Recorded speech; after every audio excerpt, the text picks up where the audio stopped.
Sejam bem-vindos ao Vida e Teologia Podcast. Nós chegamos ao 36º episódio. E aqui o compromisso é de tornar a teologia acessível e prática para todos, com o objetivo de abençoar e encorajar cada um a servir a Cristo com alegria e propósito, por meio de uma teologia simples e intencional, para que possamos aplicá-la em nossas vidas cotidianas e, claro, glorificar a Deus em tudo aquilo que nós fazemos. Você já ouviu falar de ChatGPT, DeepSeek, Copilot, sobre inteligência artificial? Muito bem, quando nós falamos de inteligência artificial, este não é mais um conceito distante ou futurista, ou até algo que nós só assistimos em filmes de ficção. Ela já é uma realidade e está moldando a nossa vida, o mercado de trabalho, a forma como nós nos comunicamos, como consumimos conteúdo, aprendemos e até mesmo tomamos decisões diárias. Profissões estão sendo reformuladas, carreiras estão exigindo adaptações e a forma como trabalhamos, de certa forma, nunca mais será a mesma a partir dos próximos anos. Estamos diante de uma revolução que traz tanto oportunidades, mas também muitos desafios. E nós precisamos refletir como nos prepararmos para esta nova realidade. Como equilibrar a inovação que está chegando até nós, a ética que também nos desafia e a fé. No episódio de hoje nós vamos mergulhar nesses temas e entender o papel do cristão neste novo contexto, refletindo sobre o equilíbrio entre inovação, ética e fé. E o tema de hoje é inteligência artificial, o mercado de trabalho e a fé cristã. Para essa conversa eu estou recebendo um querido irmão, Neto Paim. Ele é especialista em liderança e transformação digital. Será um bate-papo enriquecedor sobre os desafios e oportunidades do uso da inteligência artificial no ambiente do trabalho e também na caminhada cristã. Então, Neto, seja muito bem-vindo a esse episódio. Quero dizer que é um privilégio ter você aqui, uma honra. Agradecer também por você abrir aí um espaço nessa sua agenda tão corrida. E obrigado mais uma vez, sinta-se à vontade aqui neste episódio. Obrigado, Daniel, um prazer estar com você, um prazer estar compartilhando, né, o momento de compartilhar um pouquinho do que eu tenho feito, mas com uma lente da cosmovisão cristã. Então esse vai ser o nosso desafio aqui hoje, é de trazer, né, toda essa conversa de inteligência artificial, mas não só olhando para o mercado de trabalho, mas olhando para a fé cristã. Exatamente, maravilha. E a primeira pergunta que eu gosto de fazer tem a ver com o chamado. Você, quem te conhece um pouco da sua história e te acompanha, você tem trabalhado já há alguns anos na capacitação de profissionais de apoio, tanto no ambiente da igreja, vocês têm lá um grupo, né, de Aceleração pessoas, Profissional, GAPRO. Isso. E também no ambiente corporativo, até acho que como professor, se não me falha a memória.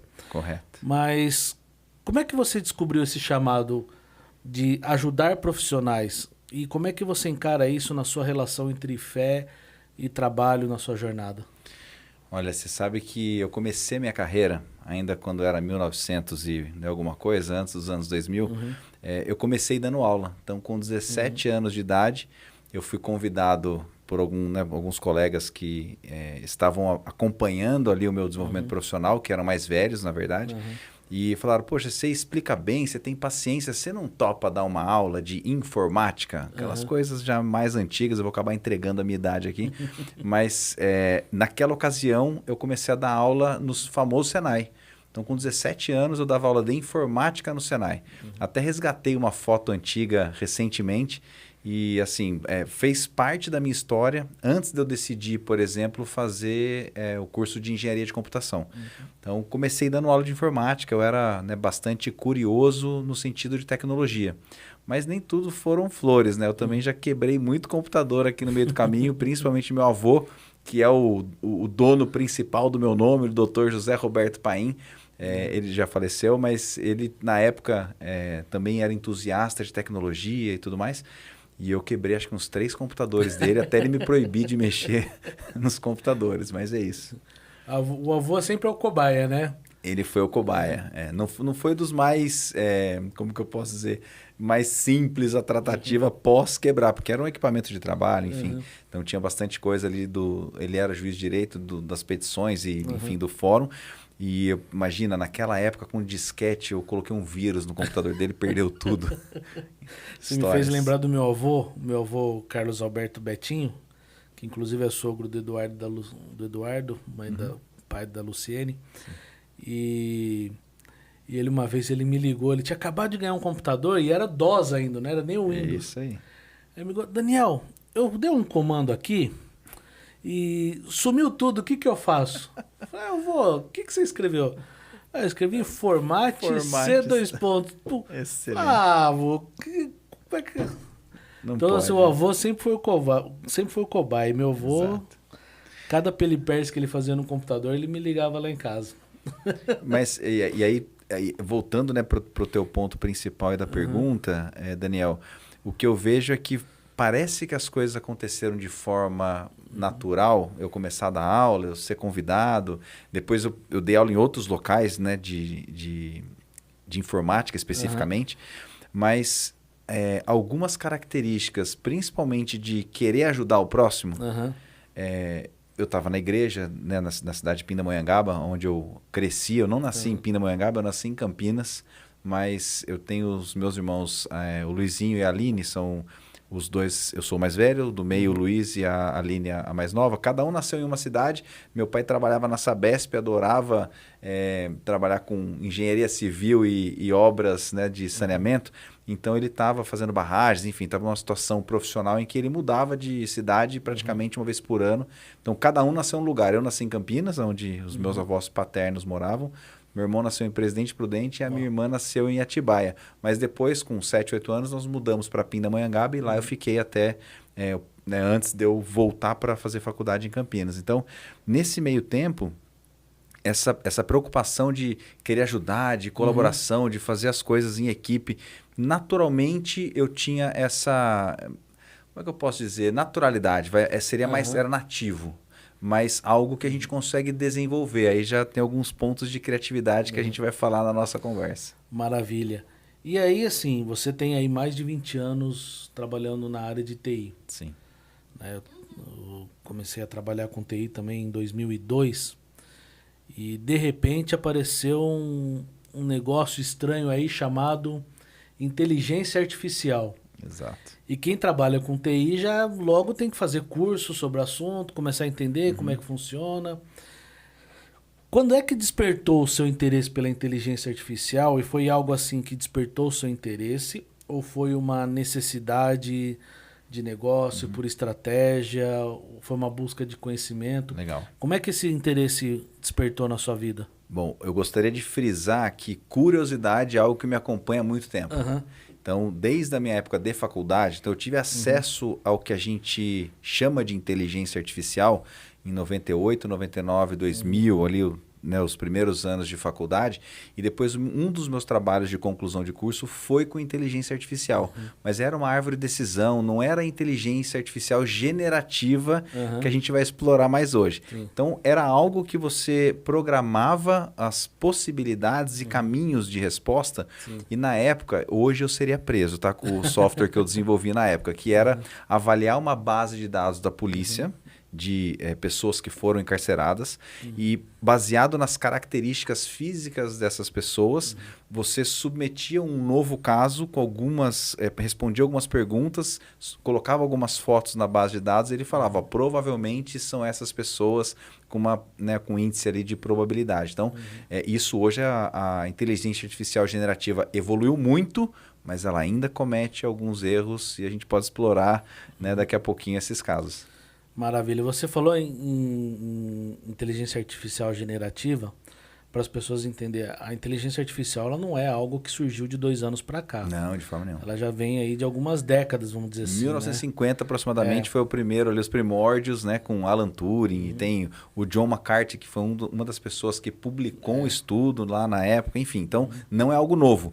Só que, claro, é extremamente rudimentar você repetir né, um caminho que o robô ou o software ali desenvolvido ele consegue tomar uma decisão sozinho, mas enfim, o Alan Turing, para quem também não sabe, ele criou o teste de que se ele conversasse com o ser humano e o ser humano não percebesse que era uma máquina, então o teste de Turing passou. Então, a partir daí, uma área de estudo da computação começa a aprofundar e a detalhar como é que a gente cria sistemas que se passam ou tomam decisões, né, como se fossem humanos.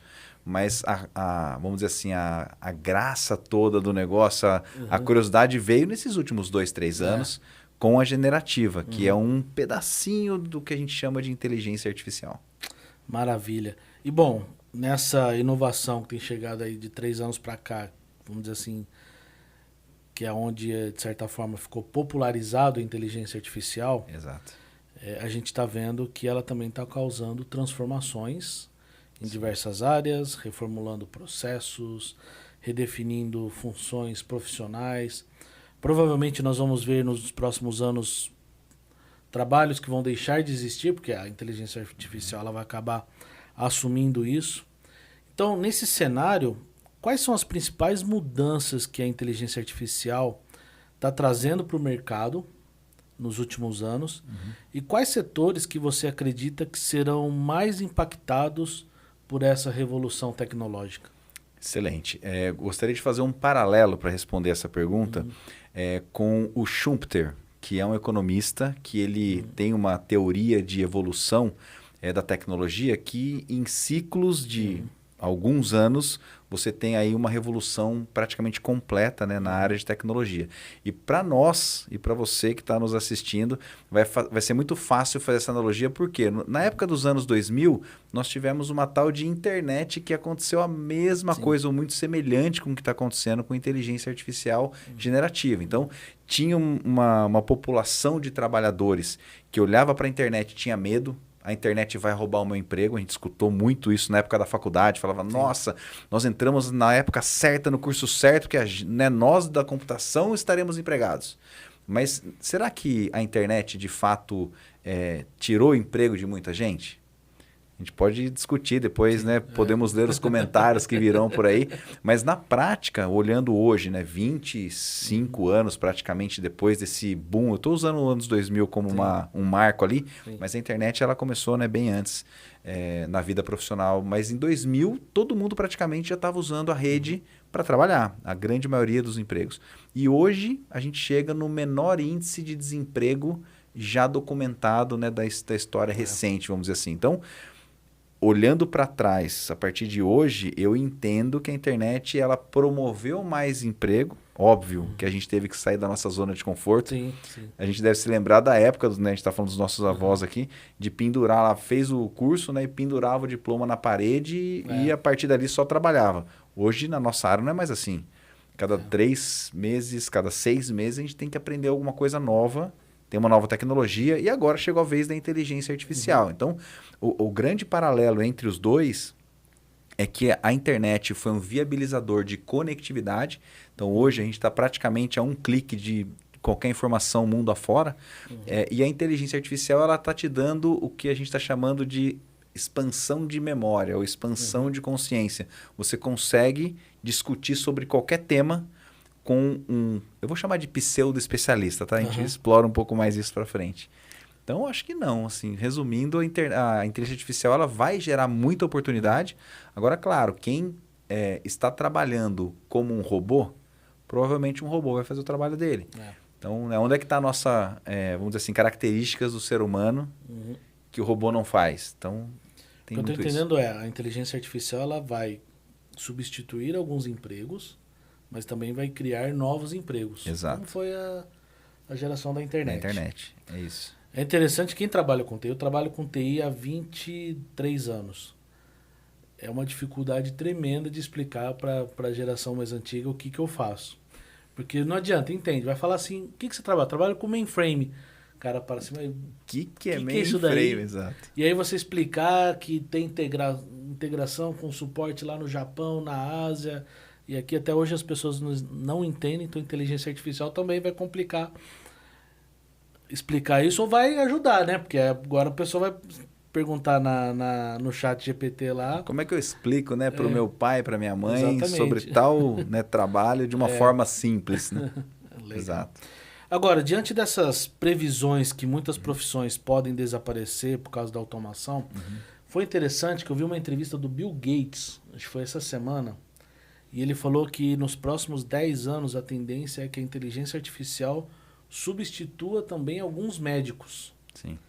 Então, assim, como é que profissionais das mais diversas áreas podem se preparar para essa transformação? E quais oportunidades que estão surgindo com a inteligência artificial? Legal. Eu acho que esse medo de perder emprego, ele sempre fica inerente a novas tecnologias. Então, eu fico imaginando, né, o mecânico. Eu sei que alguns, né, dos nossos amigos em comum gostam aí de carro, moto, enfim. Então, você tem lá o motor a carburação, por exemplo, de repente passa a ser injeção eletrônica. O que aconteceu com o mecânico que não trabalhava, né, não se atualizou? Ele vai perder, talvez, oportunidades no mercado. Ele fica restrito a quem ainda tem um carro carburado. E agora tem uma invasão de carros elétricos. E aí, como é que fica? Imagina o tanto de eletrônica, né, embarcada que tem nesses automóveis. Um mecânico convencional, se ele não estudar muito, ele já não sabe mais arrumar um carro elétrico, né? São outros equipamentos, outras ferramentas. Então, a inteligência artificial ela entra na mesma linha de raciocínio. Agora, para pensar, a última vez que você comprou um eletrônico numa loja física, o quanto você estudou e se preparou antes para fazer uma prova, né, com o vendedor. Eu sinceramente, eu me compadeço aí dos vendedores de lojas de departamento, porque eles são quase que hostilizados pelos clientes hoje em dia, porque o cliente chega muito bem preparado e quer saber um detalhe que ele não entendeu em algo que ele ficou pesquisando muito tempo na internet. É muito diferente. Antigamente, você chegava numa loja e falava, viu, qual é a melhor televisão, qual é a última tecnologia? E o vendedor, né, explicava tudo aquela coisa. Então, a inteligência artificial ela está te dando informações básicas. E tem um estudo, Daniel, que foi publicado por Harvard em 23, que ele mostra os profissionais avaliados abaixo da média de performance contra profissionais que são os top, né, de avaliação de desempenho. E eles colocaram inteligência artificial para esse grupo de pessoas, eles trabalhavam com vendas. O que aconteceu no final do experimento? Quem era abaixo da média, ou era considerado ruim, deveria ser talvez desligado da empresa, eles melhoraram 43% a produtividade deles. Os profissionais que já eram, né, os top performer ali, que já performavam muito bem, eles melhoraram entre 13% e 16%, por exemplo. Então, o que aconteceu no final do dia? A inteligência artificial colocou quem não tinha muita capacidade no mesmo nível de competitividade de quem já estava extremamente capacitado. Então, se eu olhar do ponto de vista de será que eu vou perder o meu emprego, eu acredito que se eu não aprender a usar a inteligência artificial, eu perco o meu emprego por quem aprender a usar a inteligência artificial. E aí entra o médico da entrevista do Bill Gates. Tem muito médico que, infelizmente, parou de estudar. Sim. E como é um conteúdo extremamente especializado, mesmo que ele parou de estudar, o corpo humano continua com as mesmas características, né, até que aconteça alguma coisa diferente. Mas, naturalmente, o que ele estudou há 20 anos atrás praticamente continua valendo sobre o corpo humano. O que talvez mudou é fármaco, novos componentes, novos remédios. Então, isso ele deveria talvez estudar. Sim. A gente nunca perguntou, né, para o nosso médico qual a diferença do paracetamol e da Novalgina.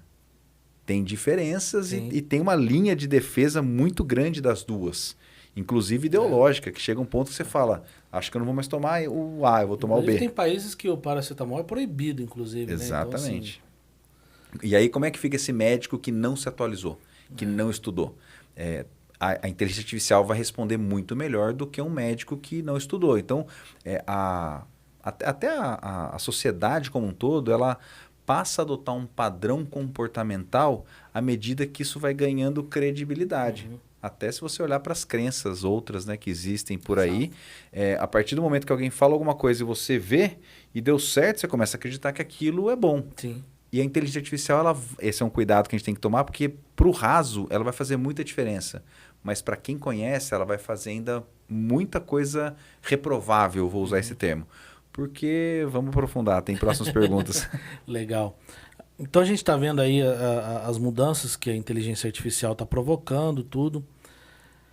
Agora, quais são os principais desafios que você tem visto dos trabalhadores nos dias atuais com a inteligência artificial e como desenvolver habilidades estratégicas para que essas pessoas possam continuar se manterem relevantes, né? A gente falou até do mecânico e agora tem que lidar com o carro elétrico, Sim. do médico. Para quem não sabe, o médico hoje tem que estudar gestão, porque Exato. hoje ele é uma empresa, não é mais só um médico, um CLT. Uhum. Então, assim, tem outras áreas que ele também não domina, que tem que começar a entender. Como é que você enxerga, então, essas mudanças que a inteligência artificial está provocando e os desafios que atualmente os trabalhadores estão enfrentando com essa nova realidade? Excelente. Se eu parar para pensar do médico que a gente estava falando agora há pouco, em 2016, se eu não me engano, eu fiz um curso nos Estados Unidos em que eu fui lá aprender mais sobre inovação. Uhum. Então, estava no início ali de startup aqui no Brasil, Vale do Silício, etc. E, por curiosidade, tinha um médico falando sobre inovações de startup para a área médica. Uhum. E o que ele revelou para a gente naquela ocasião é que a maioria dos médicos nos Estados Unidos, naquela ocasião, isso eu estou falando 10 anos atrás praticamente, eles estudavam todos, né, os 5 anos mais residência, Sim. depois ele fazia mais quase 4 ou 5 anos de engenharia de computação. Uhum. Porque era tudo via software simulação, não tinha mais né, você testar ali a célula ou testar o elemento ali de forma in natura ou de forma real. Ele só vai para o real depois que a simulação em laboratório foi pré-validada. Então a internet ou a inteligência artificial ou qualquer outra tecnologia, ela traz uma necessidade de parar para se desenvolver. Eu preciso intencionalmente estudar sobre.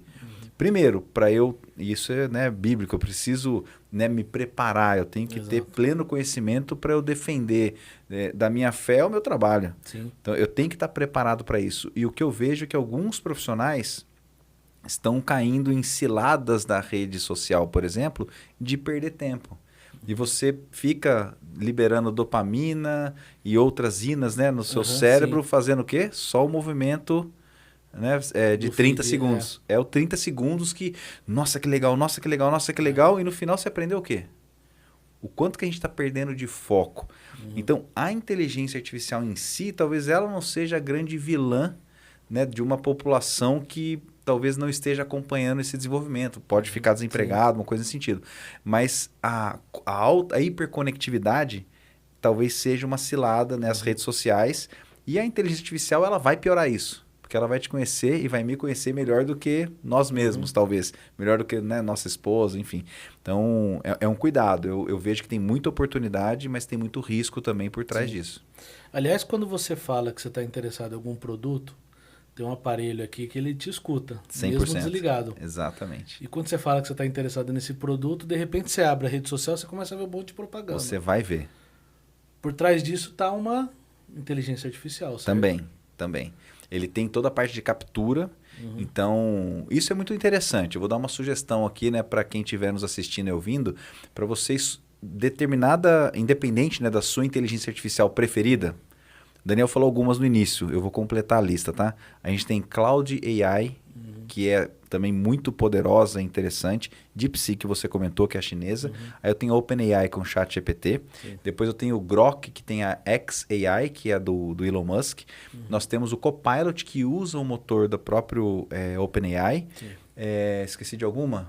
Acho que essas são as principais. Sim. E tem muita gente que usa Adapta, por exemplo, né? São algumas empresas que usam as APIs, diversas IAs, que você tem ali acesso a até comparação de respostas. Aí são, né, outras ferramentas. Mas usando a sua IA preferida, conversa sobre questões de filosofia ou de ideologia com a sua IA. É muito interessante. E você questionar, né? Isso aqui está certo ou está errado? Mas com base em quê? Qual é a sua referência? Como é que você tomou isso, né, como verdade? O que é a verdade? O que é a vida? Questões de, né, quem sou, onde estou, para onde vou, com inteligência artificial. Porque você vai aprender de forma prática como é que ela responde e como você consegue direcionar a resposta dela. Porque ela vai usar o quê? Uma base de dados e cada sistema desse que a gente conversou tem uma forma de armazenar essas informações, vou falar de uma forma mais simples, e treinar essas informações para que você tenha a resposta. Então, e aí tem o problema nosso de tecnologia hoje em dia, né? Cada 2, 3 dias tem coisa nova sendo lançada. Então, não se acostume, né? Fala assim, eu já pesquisei tal coisa no ano passado e não gostei da resposta. Já mudou. Já mudou. Maravilha. Agora, a gente está falando aqui de alguns benefícios também, imagino. E há setores que estão sendo altamente beneficiados por ela. Sim. Né? Quais áreas que você vê como exemplo positivo que a IA tá trazendo benefícios? E como é que a gente pode garantir que essas tecnologias da IA contribuam também para a redução de desigualdades no mercado de trabalho? Eu acredito que quem não estudar, a distância vai aumentar. Mas como é que ela também pode auxiliar na medida de reduzir a desigualdade que há entre os profissionais? Tá, eu vou responder em 2 etapas, tá? Primeiro, essas profissões, os primeiros exemplos que vêm à minha cabeça, na área médica propriamente dito, com um diagnóstico de doença de forma muito precoce. Ela consegue identificar padrões, por exemplo, de imagens para detecção de câncer que a olho nu, ou mesmo o melhor profissional, teria muita dificuldade em chegar numa conclusão de que baseada nessa imagem é um princípio de câncer ou tumor. Então, isso tem aplicações já em produção, né, já funcionando. O Einstein tem uma área de laboratório muito interessante com esse tipo de diagnóstico. Uma outra profissão que eu vejo que, né, uma área de atuação que a inteligência artificial está ajudando muito é para ajudar a tirar dúvida, o famoso helpdesk. Como é que eu estou com dúvida de alguma coisa? Ela tem a capacidade hoje de, baseado em todos os seus documentos, por exemplo, ou nos documentos de uma empresa, responder com linguagem natural algo que está num procedimento extremamente técnico. Então, essa adaptação de linguagem, conhecendo um documento técnico, mas respondendo na linguagem que foi perguntada, porque às vezes a gente põe lá VC, né? Você usa algumas abreviações, enfim, que são vícios linguísticos, e a IA tem essa capacidade de responder no mesmo tom, vou usar dessa forma. Mas uma coisa, Daniel, se você me permite, que a gente não falou ainda, o que é a tal inteligência artificial generativa? Manda bala. Vou dar uma respostinha bem simples para que a gente possa entender aqui. A inteligência artificial nada mais é do que um algoritmo. Sim. Então, o que é o algoritmo? São instruções em que a gente faz. Se alguma coisa acontecer, então faça aquela outra coisa e você vai criando condicionamentos ali dentro. Legal, isso é inteligência artificial tradicional. Me lembro de um projeto que nós implantamos que ele avaliava todos os reembolsos de viagem de uma grande empresa para ver aonde teria possibilidade de fraude. Então, a gente colocou as regras de reembolso de despesas e ele avaliava todos os ticketzinhos, as fotos que as pessoas tiravam para ver se estava de acordo com a regra. Beleza? Ele te dava um relatório no final falando, pessoa tal, talvez tenha colocado por engano, está fora da regra. Então, a gente tinha um ajuste ali.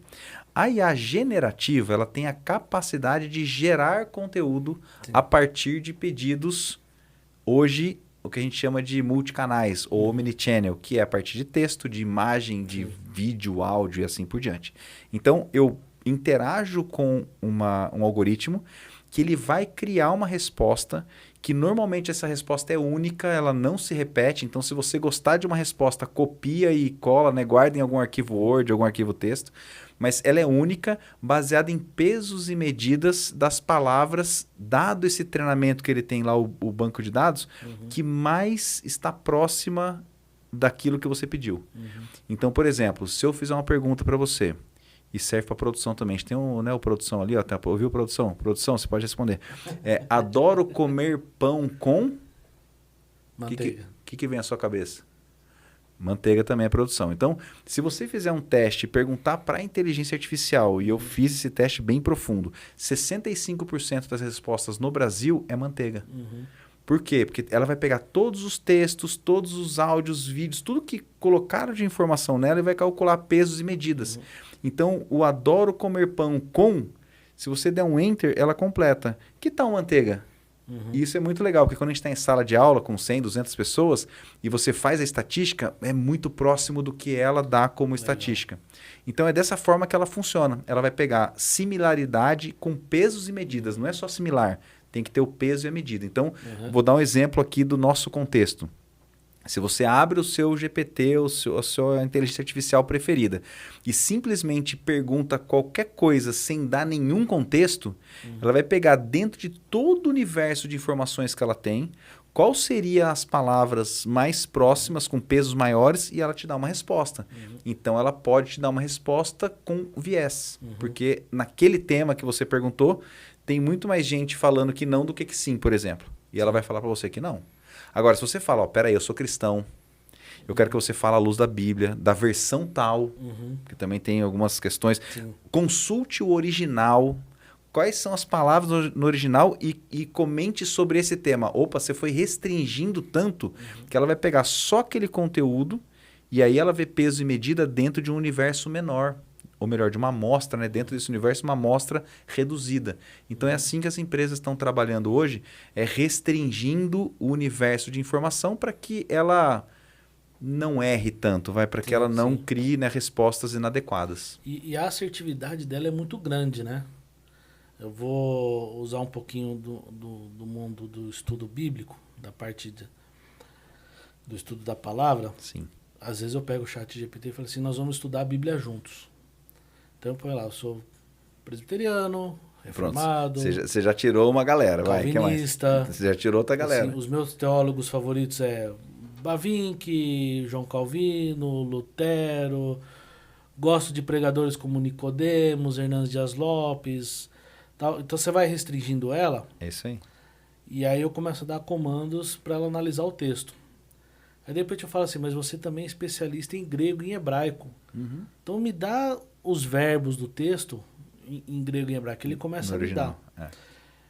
Aí eu perguntei assim para ele, falei assim, qual é a fonte que você achou os textos no original? Aí ele fala assim, eu tenho várias ferramentas, uma delas eu uso é o Logos. Logos, para quem não sabe, é uma ferramenta de exegese, provavelmente os pastores conhecem, Sim. Que ajuda você a lidar com as línguas originais e a estudar a Bíblia, né? E eu tenho o Logos, eu fui no Logos, comecei a comparar, falei, não é que o bichinho acertou mesmo? Então, assim, ele me deu tudo, assim, coisa de minutos, coisa que talvez eu demoraria, assim, algumas horas para ter em mãos. Sem dúvida. Então, a assertividade dela eu achei, assim, muito grande. E até para eu, quando eu vou estudar, comparar a informação que ela me dá, quando eu vou para um comentário, vou para um Logos, olha o original, fica até mais fácil eu conferir, opa, tá certo, não tá, e assim, você ganha muito tempo. Excelente, eu gostei do seu depoimento, seu testemunho como um grande, né, um usuário da tecnologia. Agora eu vou te perguntar então o seguinte, você acha que você ficou, entre aspas, com a sensação de mais inteligência, mais produtividade, ou você acha que você está trapaceando de alguma forma? Eu não me senti trapaceando, por quê? Porque eu perguntei para ele coisas que eu queria retirar do texto. Então, assim, eu não parei e confiei 100% na inteligência artificial. Eu pego a informação que ela me dá e vou nos comentários. E vou checar. Perfeito. Vou no Logos e vejo se tá certo. Só que se eu não tivesse a inteligência artificial, o que eu ia ter que fazer? Pegar um papel, vamos lá, os verbos são esses, vamos olhar no grego lá, fazer a transliteração, achar o verbo, tudo. Então, assim, essas coisas que eu tenho rápido com a inteligência artificial, eu perderia algum tempo fazendo. Então, eu imagino que eu ganhei produtividade, mas eu não acho que eu não me vejo trapaceando. Perfeito. Eu me veria trapaceando no sentido de que se eu pegasse o texto e falasse assim, escreve um sermão para mim de 3 pontos. Confere, né? E ele dá. Dá. Entendeu? Então, assim, aí eu me veria trapaceando. Perfeito. Mas o que eu faço? Como eu falei para você, né, que eu gosto de analisar, quando eu pego o texto, 3 pontos: problema, graça e missão. Quando eu fui analisar o problema, a gente até estava conversando antes aqui, eu peguei o texto, colei lá no chat GPT e falei assim, olha, existe um processo de TI chamado Root Cause Analysis, que é fazer análise de causa e raiz do problema, e usa uma metodologia de 5 porquês. Falei assim, eu gostaria que você me ajudasse a achar o problema desse texto dentro dessa metodologia de TI. Gente, teologia e TI não teria nada a ver, mas eu peguei a metodologia e coloquei embaixo do texto. Ele foi lá e montou Então, assim, ele me deu visões de alguns problemas que existem naquele texto que talvez se eu tivesse só no meu estudo e olhando os comentários, eu não teria essa visão. Só quando eu vou no comentário e olho para a resposta, eu falo assim, faz sentido o que ele está me dando. Então, assim, eu não paro na resposta dele, opa, é isso aqui, eu copiar, colar, tá tudo certo. Você tem ferramentas para... Essa situação que você trouxe, esse exemplo, eu caracterizo ele nas minhas aulas como hipercriatividade. Porque você tem a hiperprodutividade, e aí fazendo, né, até um resgate aqui de alguns termos de, por exemplo, esse ano é o ano do agente de IA. O ano passado foi o ano do assistente de IA. Qual que é a diferença? O agente, você faz uma definição dele, mesmo sem conhecer programação, em que ele toma ações automaticamente. Então, hoje no GPT, você pode criar uma tarefa em que você pede para ele consultar determinado tipo de, sei lá, valor de ação, alguma coisa que, né, um periódico, alguma coisa que tenha regularidade, e faça um resumo e te gere um gráfico e mande no teu e-mail. Ele faz isso, isso é um agente, ele tem um pouco de, né, ele segue passo a passo tomando a sua própria decisão. O assistente é um pouco do que você comentou que você fez, que a gente pode falar, eu vou criar um assistente que vai me ajudar a estudar a Bíblia. Então, ele tem que ter essas características, vai buscar essa bibliografia, tem, né, do lado A, não é do lado B, você vai colocando a doutrina que você quer delimitar, e ele vai ser um assistente para você, né, ter uma conversa. E o ano retrasado foi o ano do letramento digital. Então, deu o boom de letramento, todo mundo vendo o que é, como é que funciona. O ano passado, usar o assistente, esse ano já é criar os agentes. Então, percebe que tem uma curva de evolução. E muitos dos nossos irmãos, Daniel, eu te fiz essa pergunta porque eles me perguntam assim, mas então eu vou emburrecer com a IA? Não é uma ferramenta de emborrecimento da população? E gera essa polarização, essa discussão em torno da tecnologia. Talvez, né? Respondendo assim, talvez. Aí eu vou perguntar diferente. Quando tivemos acesso a softwares, né? Os Word, The Word, Logos agora, que é o mais conhecido. Quando vieram esses softwares, nós ficamos mais preguiçosos ou nós ficamos com mais informação? É uma discussão que a gente pode ter. Agora, fato é que o nosso foco e dedicação, se a gente pegar até as tradições judaicas, a gente sabe disso. E não precisa ir muito longe, né? Quantos telefones a gente conhece de cabeça hoje? O meu e no máximo da minha esposa. Há 20 anos atrás, a gente decorava 30, 40 telefones. Então, aquilo que você faz com foco, você armazena na tua mente, que é o que a gente, né, o boca fala, o coração tá cheio, é esse tipo de situação. Então, talvez, com ou sem IA, o quanto a gente está meditando dia e noite na palavra. E numa tradição oral que a gente tinha antigamente, era muito mais memorizável. Então, você não esquecia exatamente o conceito, o princípio que você estava estudando. Hoje, a gente tem tanta ferramenta que parece que eu estou mais produtivo, mas talvez eu armazene menos. Então, eu dei uma aula na igreja para adolescentes e jovens, que eu falei para eles, agora desliga o celular e defende a tua fé. Já dá um frio na barriga, porque talvez eu não lembre todos os versículos de cabeça, não, onde é que está escrito mesmo, porque é tão fácil procurar hoje, você põe a palavra-chave no aplicativo da Bíblia, já aparece o versículo. Então, acho que esses são, né, alguns perigos e cuidados que nós temos que ter, e indico exatamente do jeito que você faz para checar se aquelas informações são corretas, porque a IA pode sim te sugerir um livro que não existe. Eu já fiz esse teste. De 10 que ela sugeriu, 2 não existiam. Uma delas falou, não, mas eu completei a lista porque tinha relação com o tema que nós estamos aqui estudando. Hoje, na versão, o 4ozinho, tá, gente? Que é o do ChatGPT. Mas nessa versão 4o, ela já é bem menos isso acontece. Mas ainda há a possibilidade dela inventar uma informação. Inventar mesmo uma informação. Eu já fiz esse teste. Foi bem sucedido? Passou, não falhou? Alguns ele acertou, alguns ele foi pesquisar. Não existe o livro. E se você brigar com ele, fala, desculpa, eu inventei. Hoje ele está mais calibrado. Então, o algoritmo ele tem uma situação técnica que é a calibração da temperatura. O que significa isso? É o quanto você permite que ele, de fato, invente coisas, que ele vai gerar uma frase que tem sentido, mas não necessariamente significado. Então, você lê e fala, ok, entendi. Você deve lembrar, um tempo atrás tinha um site que chamava Lero Lero, você lembra disso? Você coloca qualquer tema, ele criava lá um texto, você lia, você falava, nossa, você lia, e falava, cara, mas não significa nada isso aqui, tem sentido, né? As palavras, artigo, preposição, tá numa ordem ok, mas não tem significado nenhum. Então, essa temperatura, os programadores têm mais acesso a isso, nós usuários, vamos dizer assim, naquela tela do GPT, você não escolhe muito isso, mas do jeito que você fala com ele, ele autocalibra. Se você falar assim, ó, uma dica também para quem estiver usando, me apresente todas as referências com link para que eu possa verificar o texto gerado. Você já deu um parâmetro para ele que restringe essa criatividade de gerar coisas, entendeu? É interessante que assim, eu sinto que eu ganhei um assistente. Eu não sinto que alguém está fazendo coisa para mim. Eu sinto que eu ganhei alguém que está me ajudando a pensar. Então, nesse processo de estudo, eu até às vezes pego um comentário e falo assim, olha, para esses textos, eu tenho esse comentário aqui, usa ele para mim. Então, eu tiro a foto do comentário, põe dentro do chat GPT ele e faz falo, na hora. usa ele para mim. Espetacular. Essa história de multicanais é muito legal. Então, algo que eu faço aí para os meus professores da escola bíblica, enquanto eu estou na aula, às vezes eu tiro uma foto e já começo uma conversa com ele sobre alguns argumentos que eu tenho para entender, né, do que nós estamos falando, ou em alguma linha de raciocínio. Em alguns casos eu volto com o professor depois, eu não faço isso, né, não interrompo a aula, mas no momento apropriado. Eu falo, poxa, olha que legal, né, esse outro viés, ou essa outra interpretação, e a gente tem uma discussão ali bem rica e saudável. Então é bem legal isso daí.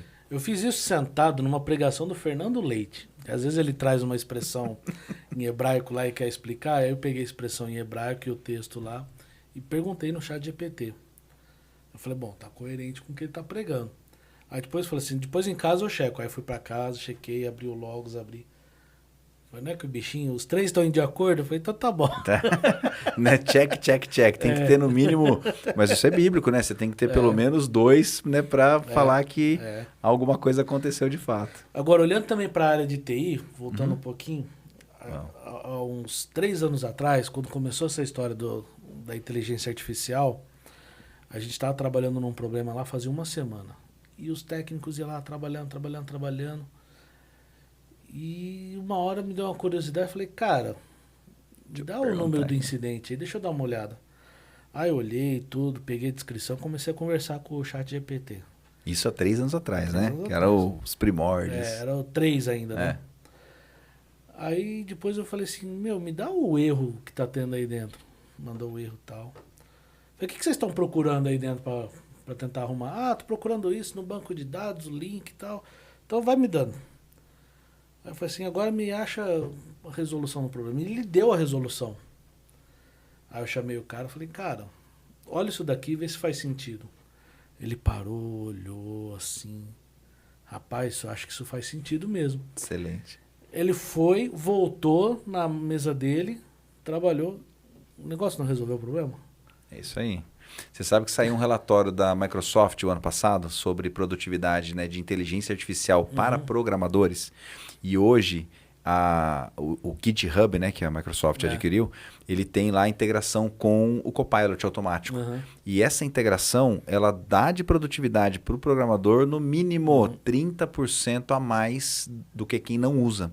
Então tem muita empresa no mercado de trabalho de programação que só contrata agora quem sabe usar Copilot com GitHub. Porque ele já faz teste unitário, cenários de teste, ele continua código, ele acha erro, ele faz muita coisa de forma, eu diria que automática, mas com supervisão. Sim. Ele não vai desenvolver o código por você, mas ele vai desenvolver, né? Você começa uma estrutura, ele entende um padrão, ele continua. Isso vai te dando produtividade, sem dúvida. Legal. A gente está falando aqui de automatização de tarefas, ter a IA como assistente, ajudar a gente em processos criativos, geração de textos, até arte, música. Você pedir pro chat GPT compor música, ele vai compor. Vai. Então, assim, como é que você enxerga, então, esse impacto na criatividade humana e qual é o limite dela para a substituição da criatividade do ser humano? Eu diria que ela pode ser o grande perigo. Eu sou cauteloso na questão da arte. Por quê? De novo, aquilo que a gente não estuda com profundidade, a gente não consegue desenvolver talvez aquele dom, né, que você tem, um talento inicial, você desenvolver isso na sua máxima potência. Talvez a IA deixa alguns artistas em potencial não atingindo o seu pleno potencial. Vou te dar um exemplo. Tem uma ferramenta que chama Suno. Eu não lembro se era Suno.ai, é Suno o nome da ferramenta. Ela faz música a partir de textos. E nós estamos estudando Salmos. Então eu falei, faz aí uma música baseada no Salmo 92. E ele faz 2 versões da música, mandei pro Zébio, falei, Zébio, fica esperto, hein? Fica esperto que eu já tenho aqui uma música pronta já. Então, eu não tinha, Neto, não tinha nada de criatividade para criar uma música. Mas com alguns parâmetros, a música ficou legal. Ou seja, se você pegar alguém medíocre naquilo que ele faz, ele vai parecer um expert. Agora, isso pode frustrar um expert que demoraria um pouquinho mais de tempo, né? Quantos artistas famosos, Mozart e tantos outros que na idade avançada que, né, chegou naquele ápice que a gente conhece hoje. Então, né, pintores e tudo mais. Então, eu tenho uma certa cautela. Aproveitando o ensejo da sua pergunta, eu vou apresentar aqui para você que está nos assistindo esse livro infantil, deixa eu fazer assim, né? Esse livro infantil que conta a história de Sansão. Então eu comecei a estudar o ano passado, retrasado, mais a fundo sobre imagens, que não era tão simples, né? E pensando nisso, eu falei, poxa, eu estou dando aula, eu preciso de um case. E eu criei alguns cases, tá? Tem alguns, depois a gente pode se divertir com alguns cases inusitados. Mas esse foi um que foi um case de um final de semana. Então, no sábado de manhã, eu estava lá em casa com a minha esposa e tal, defini que eu queria criar um livro infantil e aí fui para o ChatGPT, fui também muito para o Google, a gente não falou do Google, né? O Gemini do Google. Ele me ajudou a criar um roteiro, eu validei a história, ele tinha feito alguns pequenos erros ali na história, validei a história, criei as imagens e eu demorei mais tempo para publicar na Amazon do que para fazer o encarte, vamos dizer assim, o livro inteiro. A Amazon não inventou uma inteligência que te ajuda a publicar. É complexo, ali é complexo. Eu gastei um bom meio período, né, depois do primeiro livrinho pronto. Então, quais competências técnicas eu teria para escrever um livro como esse do zero? Eu desconfio que baixa, tá? Eu teria que me dedicar muito, ia demorar muito tempo para eu ter algo parecido com isso. Com a inteligência artificial saiu em um final de semana.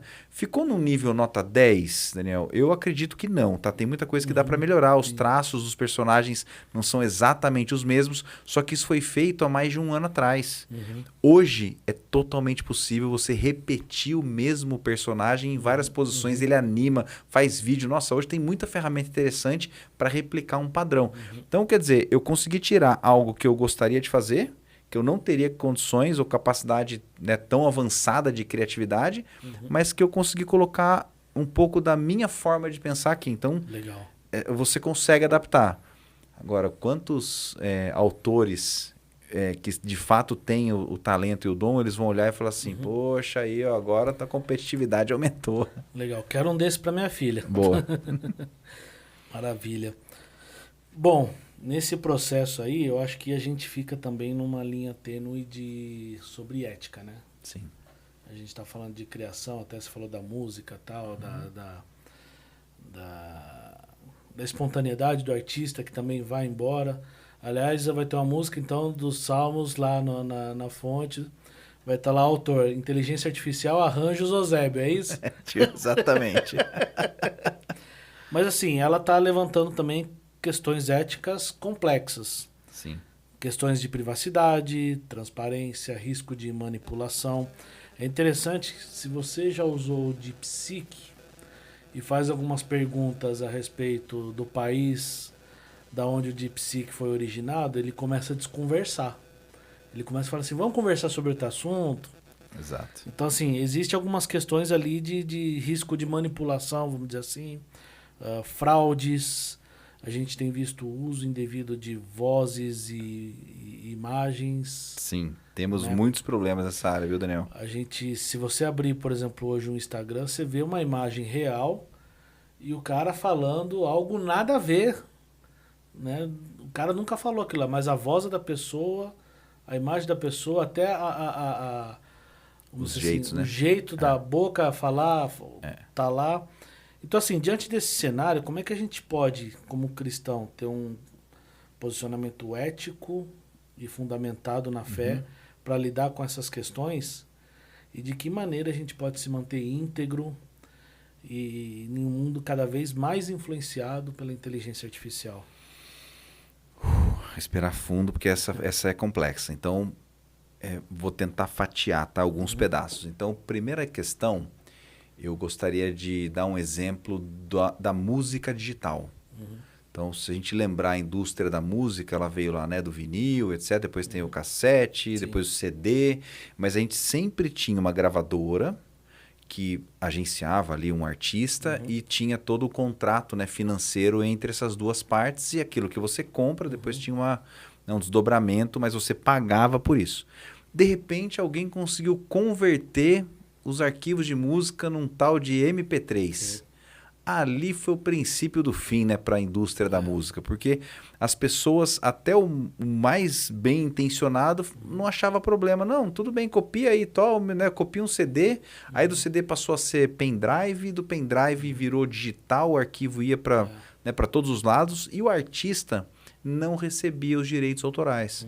Então, eu confesso que eu me lembro de ter poucos irmãos que entenderam que isso era errado e que não entraram nesse modelo de copiar o pendrive. A não ser que você comprou direto do artista, né? Quantas vezes a gente recebeu artistas na igreja que, compra o meu pendrive para me ajudar. Ok, você está comprando diretamente. Agora você não pode passar isso para ninguém.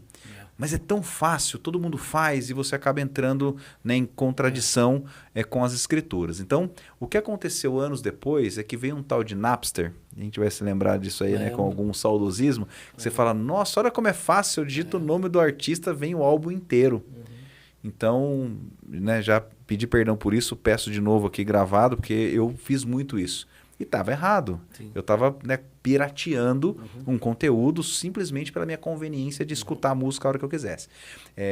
Apesar disso, o Napster ele criou uma batalha judicial em torno de, né, de gravar as músicas e disponibilizar, mas hoje, praticamente 25 anos né, depois, está pacificado. A gente tem um Spotify da vida, tem um Apple Music e outros, Deezer e outras aplicações, que ele remunera o artista por minuto escutado, mudou o modelo. Antes você comprava o álbum inteiro e você gostava só de uma música. Sim. Hoje o artista recebe por minuto da música escutada. Então, talvez isso, Daniel, vá ser um novo modelo de precificação de tudo que tem dentro do ChatGPT, por exemplo, né, das inteligências artificiais. Por quê? Ela aprende com o volume de dados que alguém colocou lá dentro. Será que ela tinha autorização do Logos para te dar a referência do que está lá dentro do Logos? Você tem que comprar as coisas no Logos. Sim, e é caro, não é barato não. Tem o seu valor, né? Então, será que ele pagou? Com certeza não. Então, a discussão que existe hoje na questão ética do GPT é que ele te dá resumos de livro e às vezes até íntegra e a gente não sabe se ele pagou por isso. Então, eu acredito que em algum momento, né, por agora, tem um movimento lá na Europa muito forte que é o AI Act, que lançou já uma lei que vai entrar em vigor a partir de 26.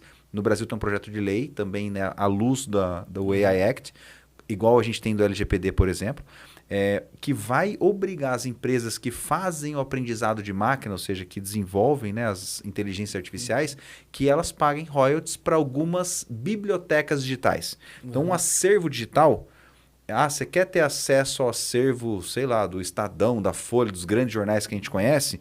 Legal, você vai pagar... Né? O GPT vai pagar um royalty de acordo com quem pergunta. Então, se eu perguntar alguma coisa que ele consultou a fonte do jornal ou da revista, ele vai pagar alguma coisa. Mas esse é uma tendência que eu acredito que vai acontecer. Mas, fora isso, né, falando da parte ética, direitos autorais, de quem que é o direito autoral de uma imagem criada... no Midjourney, por exemplo, que é uma das principais ferramentas de criação de imagem. O GPT está muito bom hoje. Ele já não precisa mais aprender o Midjourney, os detalhes. O próprio GPT ele faz muita coisa legal. De quem é o direito de imagem? Boa pergunta. Até agora, o consenso da comunidade é de quem pergunta, né? De quem faz o tal do prompt, quem faz ali a inserção do texto. Mas isso também está em xeque. Porque eu posso usar todo o seu acervo pessoal, vamos supor que você fosse um pintor, e eu peço para criar uma imagem desse estúdio no estilo do Daniel. Vai criar algo baseado no seu estilo histórico, e a autoria é minha? Será que eu não fiz um plágio? Será que eu não copiei? Então a discussão ainda vai se estender bastante. Tem um vídeo, para encerrar essa pergunta da minha parte, tem um vídeo que a Dove lançou, que ela mostra uma inteligência artificial treinada por eles, porque faz mais de 20 anos que a Dove defende, abre aspas, o que ele chama de beleza real. O que é a beleza real? É a mulher sem Photoshop, é a mulher, né, na sua forma natural, sem tanta maquiagem, esse tipo de coisa. Então ele pegou 20 anos de conteúdo, treinou uma inteligência artificial e quando ele pede para criar uma mulher no estilo Dove, ele não vai produzir aquele estereótipo que a gente tem de revistas, de propaganda de cerveja, esse tipo de coisa, que se você não restringir e pede para criar uma mulher assim assado, vai vir sempre o mesmo estereótipo.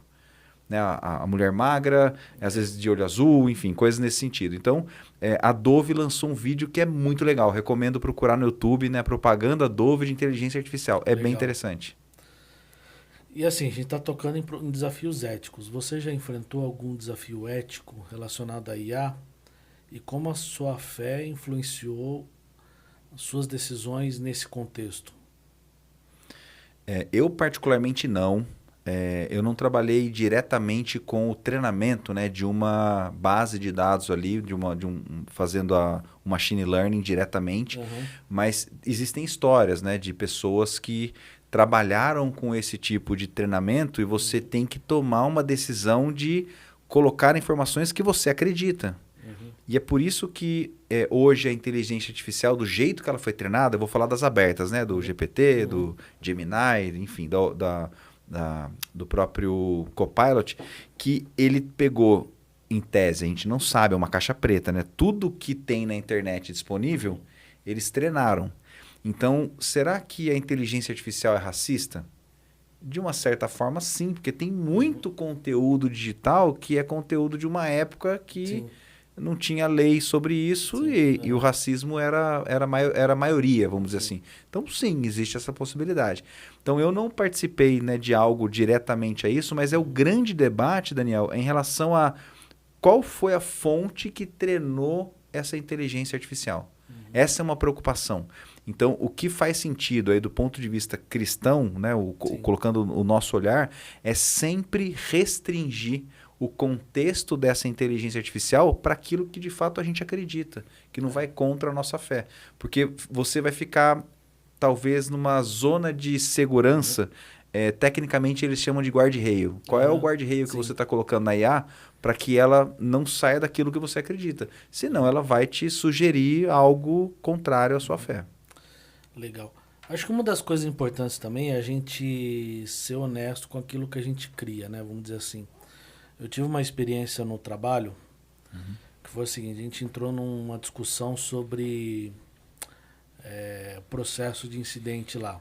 E a gente precisava de um documento onde ajudava profissionais mais novos com melhores práticas na gestão de incidente, que tipo de informação a pessoa teria que colher ali. E eu precisei criar esse processo que não existe na empresa. Falei, cara, lá a gente usa o Copilot. Falei, quer saber? Deixa eu fazer um teste aqui.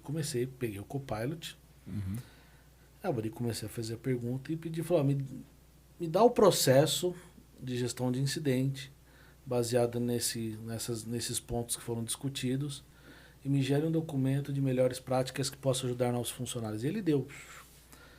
Peguei, pus aquilo no documento de Word, analisei, dei uma melhorada lá em algumas coisas que eu gostaria. Bom, falei, agora vou mandar para a turma. Só que eu falei assim, não posso falar que eu criei isso aqui tão rápido, né?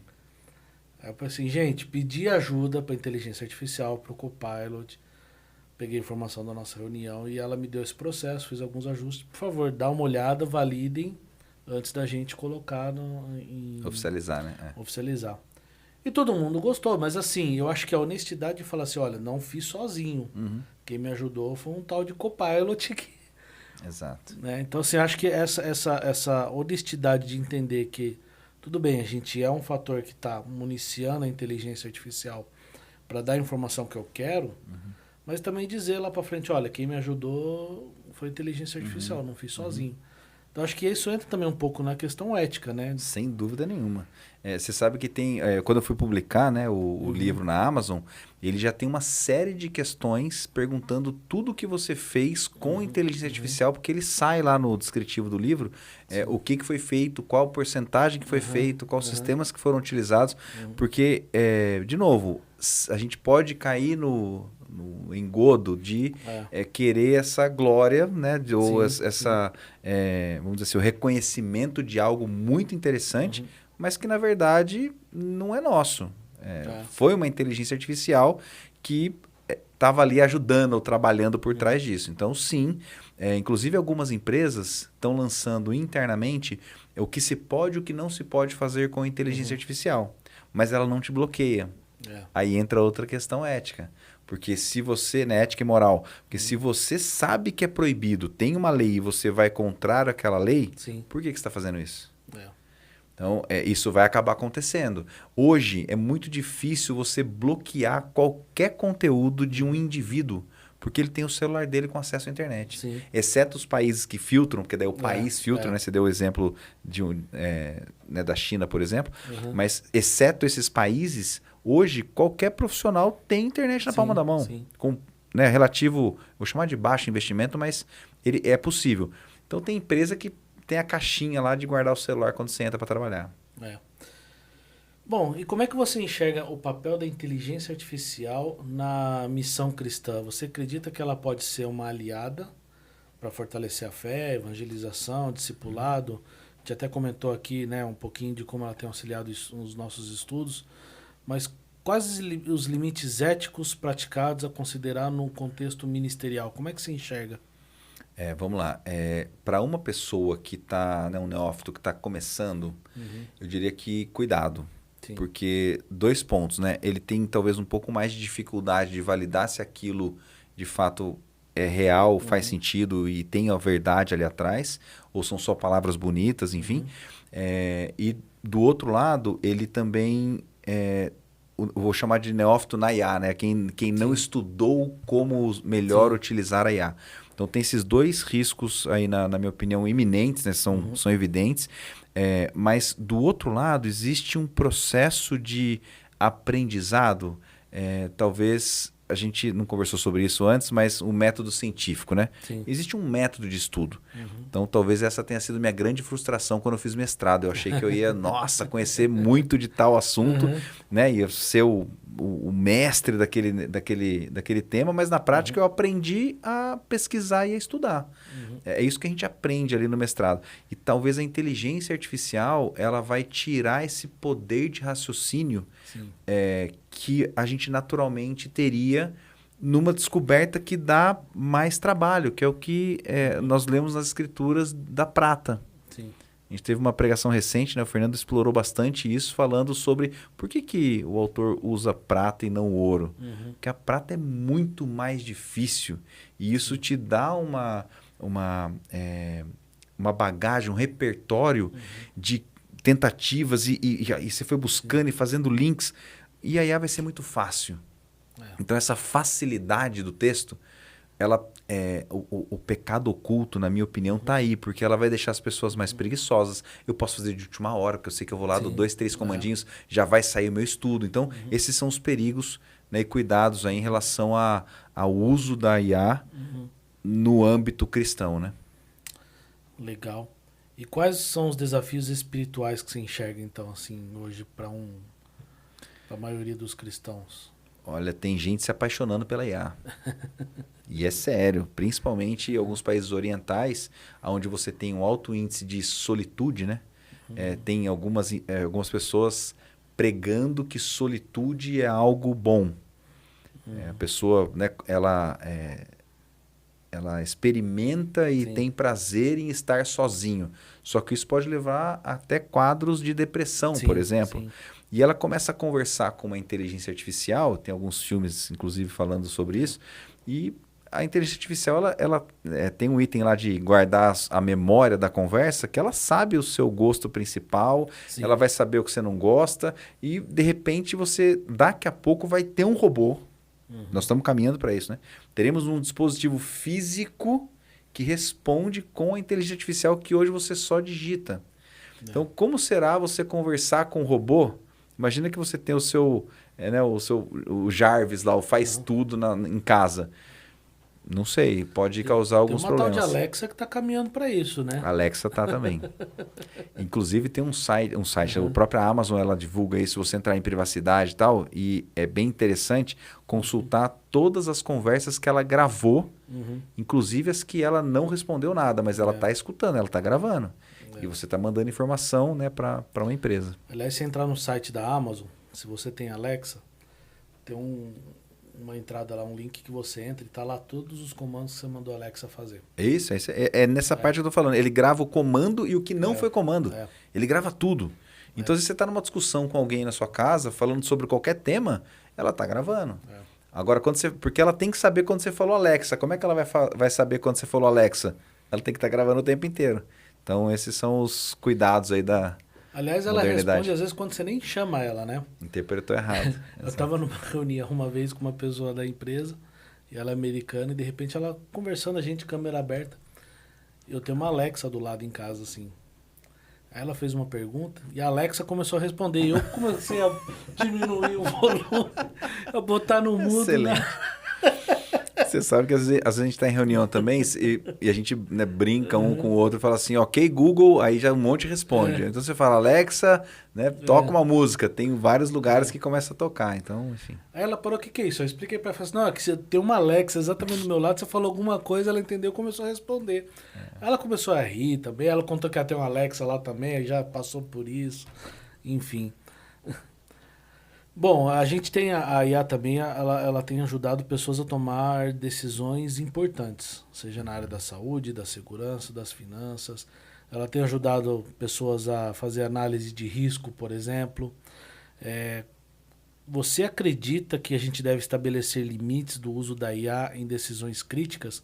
Como é que a gente pode garantir que as decisões baseadas na utilização da IA são justas, são éticas, são apropriadas? Nossa, justo, né? Não há nenhum justo sequer. Então, começamos com justiça, a gente já entra num campo complexo, porque a justiça conhecida, a justiça do homem, entendeu? Já é corrompida. Sim. A gente não vai conseguir, né, até que Jesus volte, algo nesse sentido. Então, o que eu vejo de avanço aí da tecnologia nesse sentido está muito ligado a treinamentos especializados. Então, se eu tenho, por exemplo, um especialista em determinado tema, e ele pega, assim, ó, né, pega o suprassumo, você pega tudo de informação que aquele especialista tem e treina uma inteligência artificial para responder só com base naquele conhecimento, você talvez tenha o que a gente vai chamar dos especialistas, né, com inteligência artificial.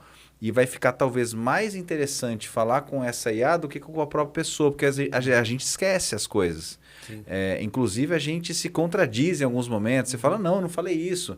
A IA não vai por esse caminho, ela vai pegar com probabilidade, que é assim que ela funciona, aquilo que mais faz sentido.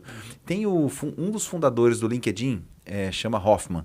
Ele publicou um vídeo dele no YouTube, que ele pegou todos os livros, páginas, discursos, enfim, tudo que ele tem de conteúdo, ele tem muita coisa, ele treinou uma IA, inclusive com a imagem dele, com a voz dele e com o conteúdo que ele já estudou e publicou, e ele bate um papo com essa IA. É muito legal. Porque ele faz pergunta, entre aspas, né, para ele mesmo e recebe pergunta, e ele fez ali um bate-bola ao vivo. E é interessante, isso está permitindo, por exemplo, né, falando do evangelho, você levar o evangelho a mais áreas, de uma forma mais consistente. Você pode evitar, enfim, né, a humanidade adora interpretar a Bíblia de forma errada. Então, de novo, tecnologia, né? Se usada de forma correta, é o antídoto versus o veneno. É o equilíbrio. Eu acredito que a gente tem uma oportunidade de dar um salto nesse sentido, né, trazer mais seriedade. Mas, de novo, qual a referência que a gente está criando o contexto? Sim. Eu tenho que aprender a usar. Você tocou na questão de justiça, não ao justo sequer. A gente precisa lembrar que por trás da inteligência artificial tem um ser humano que programou tudo isso, né? Exato. E esse ser humano tem viés, tem ideologia, Total. tem pecados e por aí vai. Né, diante dessa automação toda que a gente tem visto, olhando para o futuro, como é que os profissionais podem se preparar para atender as novas perspectivas do mercado em relação à inteligência artificial? E o que as empresas hoje elas estão esperando dos profissionais diante dessa realidade? Eu acho que eu toquei levemente nesse ponto aí já, mas, de novo, que o profissional, primeira dica que eu dou, não fica esperando a empresa investir em você para você conhecer, né, o que é e como funciona a inteligência artificial. Tenha o seu momento de estudo, de aperfeiçoamento, né, da sua profissão, e que você aplica alguns conceitos de inteligência artificial, porque isso tem sido exigido já em entrevistas de emprego. Tá, você já usou a inteligência artificial? Como? Com qual propósito? Como é que você resolveria esse problema em algum prompt? Então, isso está sendo exigido. É um futuro iminente. Sim. Agora, num futuro mais distante, eu acredito que muitas profissões vão acabar surgindo, como a gente falou agora, de validação de conteúdo de IA. Será que eu vou ter um jurista que é uma IA? O Conselho Nacional de Justiça já tem lançado cursos para a área, né, jurídica, em que ele mostra como que a IA do governo faz o pré-filtro de alguns processos que são submetidos. Então, a IA ela vai fazer parte do nosso dia a dia de forma bastante singular e, às vezes, sutil. Vou te dar um outro exemplo, né? Eu estava semana passada num congresso de inteligência artificial em que uma produtora de chip de computador, ela apresentou as 3 versões de chips a partir de agora com IA. Então, os nossos computadores que a gente tem em casa, eles são preparados para IA. Ele chama de AI Ready. Tá? Ele consegue... você consegue falar e responder e está tudo bem. Sim. Tem um outro que ele é um AI Enhanced, que ele tem o quê? Ele tem um chip que não é a GPU, que a gente já... Desculpa, gente, é um pouco mais técnico. Depois você precisa dar um Google aí, a gente não vai explicar a GPU nesse momento, não. Mas é a parte gráfica, né? A placa de vídeo, aceleração gráfica, que a inteligência artificial usa ali esse processamento gráfico para dar uma resposta mais rápida. O que está acontecendo é que tem chip de processador, que é o antigo CPU, focado em... Já tem o Copilot embarcado. Ele já tem lá, ele já executa trilhões de cálculos por segundo, que são os TOPS, que ele fala Trillion of Processor, que ele pega ali já localmente, ele não usa o servidor, ele faz local alguma consulta. E tem o top deles, do chip, em que ele faz 40 trilhões de cálculos por segundo, que ele chama de, se eu não me engano, NPL, que é o Natural Language Programming, é um chip específico. Então ele vai ter o hardware. Até agora a gente está mexendo só com software. Então o próximo passo são os hardwares, que vai passar por computador, carro, câmera, celular, que tem IA embutido. Então o nosso próprio celular já tem muita coisa com IA, né? Sim. De foto, melhoras, enfim, tem curiosidades, coisas que estão ainda no modo brincadeira, né? Sim, Que legal, mas daqui a pouco vai ser coisa séria. Eu brinco que minha filha não vai tirar a carta de motorista, provavelmente alguma IA vai estar dirigindo o carro dela. Vai ser um drone, com certeza, né? O carro voador, a gente está esperando há tanto tempo, né? Já tem um monte de protótipo rodando e já é isso que vai acontecer. Maravilha. E na educação? Como é que você vê a transformação da IA na educação? Bom, de novo, a IA ela parte do princípio de todo o conhecimento gerado para que ela gere outras coisas.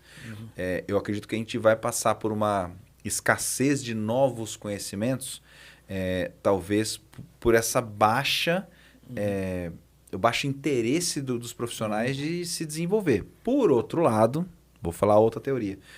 Os especialistas de fato que são mais ousados em tecnologia e inovação, que eles começaram a usar e aprenderam a usar, inclusive teólogos, né, que você citou alguns aí, que eu também sigo e gosto, eles aprendendo a usar, eu acredito que vai ajudar a desenvolvê-los mais e serem talvez mais críticos em outros pontos em relação, né, àquele tema específico, para se desenvolver. Então, vai ajudar, sem dúvida nenhuma, no aprendizado, tá? Maravilha. Ô Neto, a gente está falando aí de um futuro que vai ser moldado pela IA.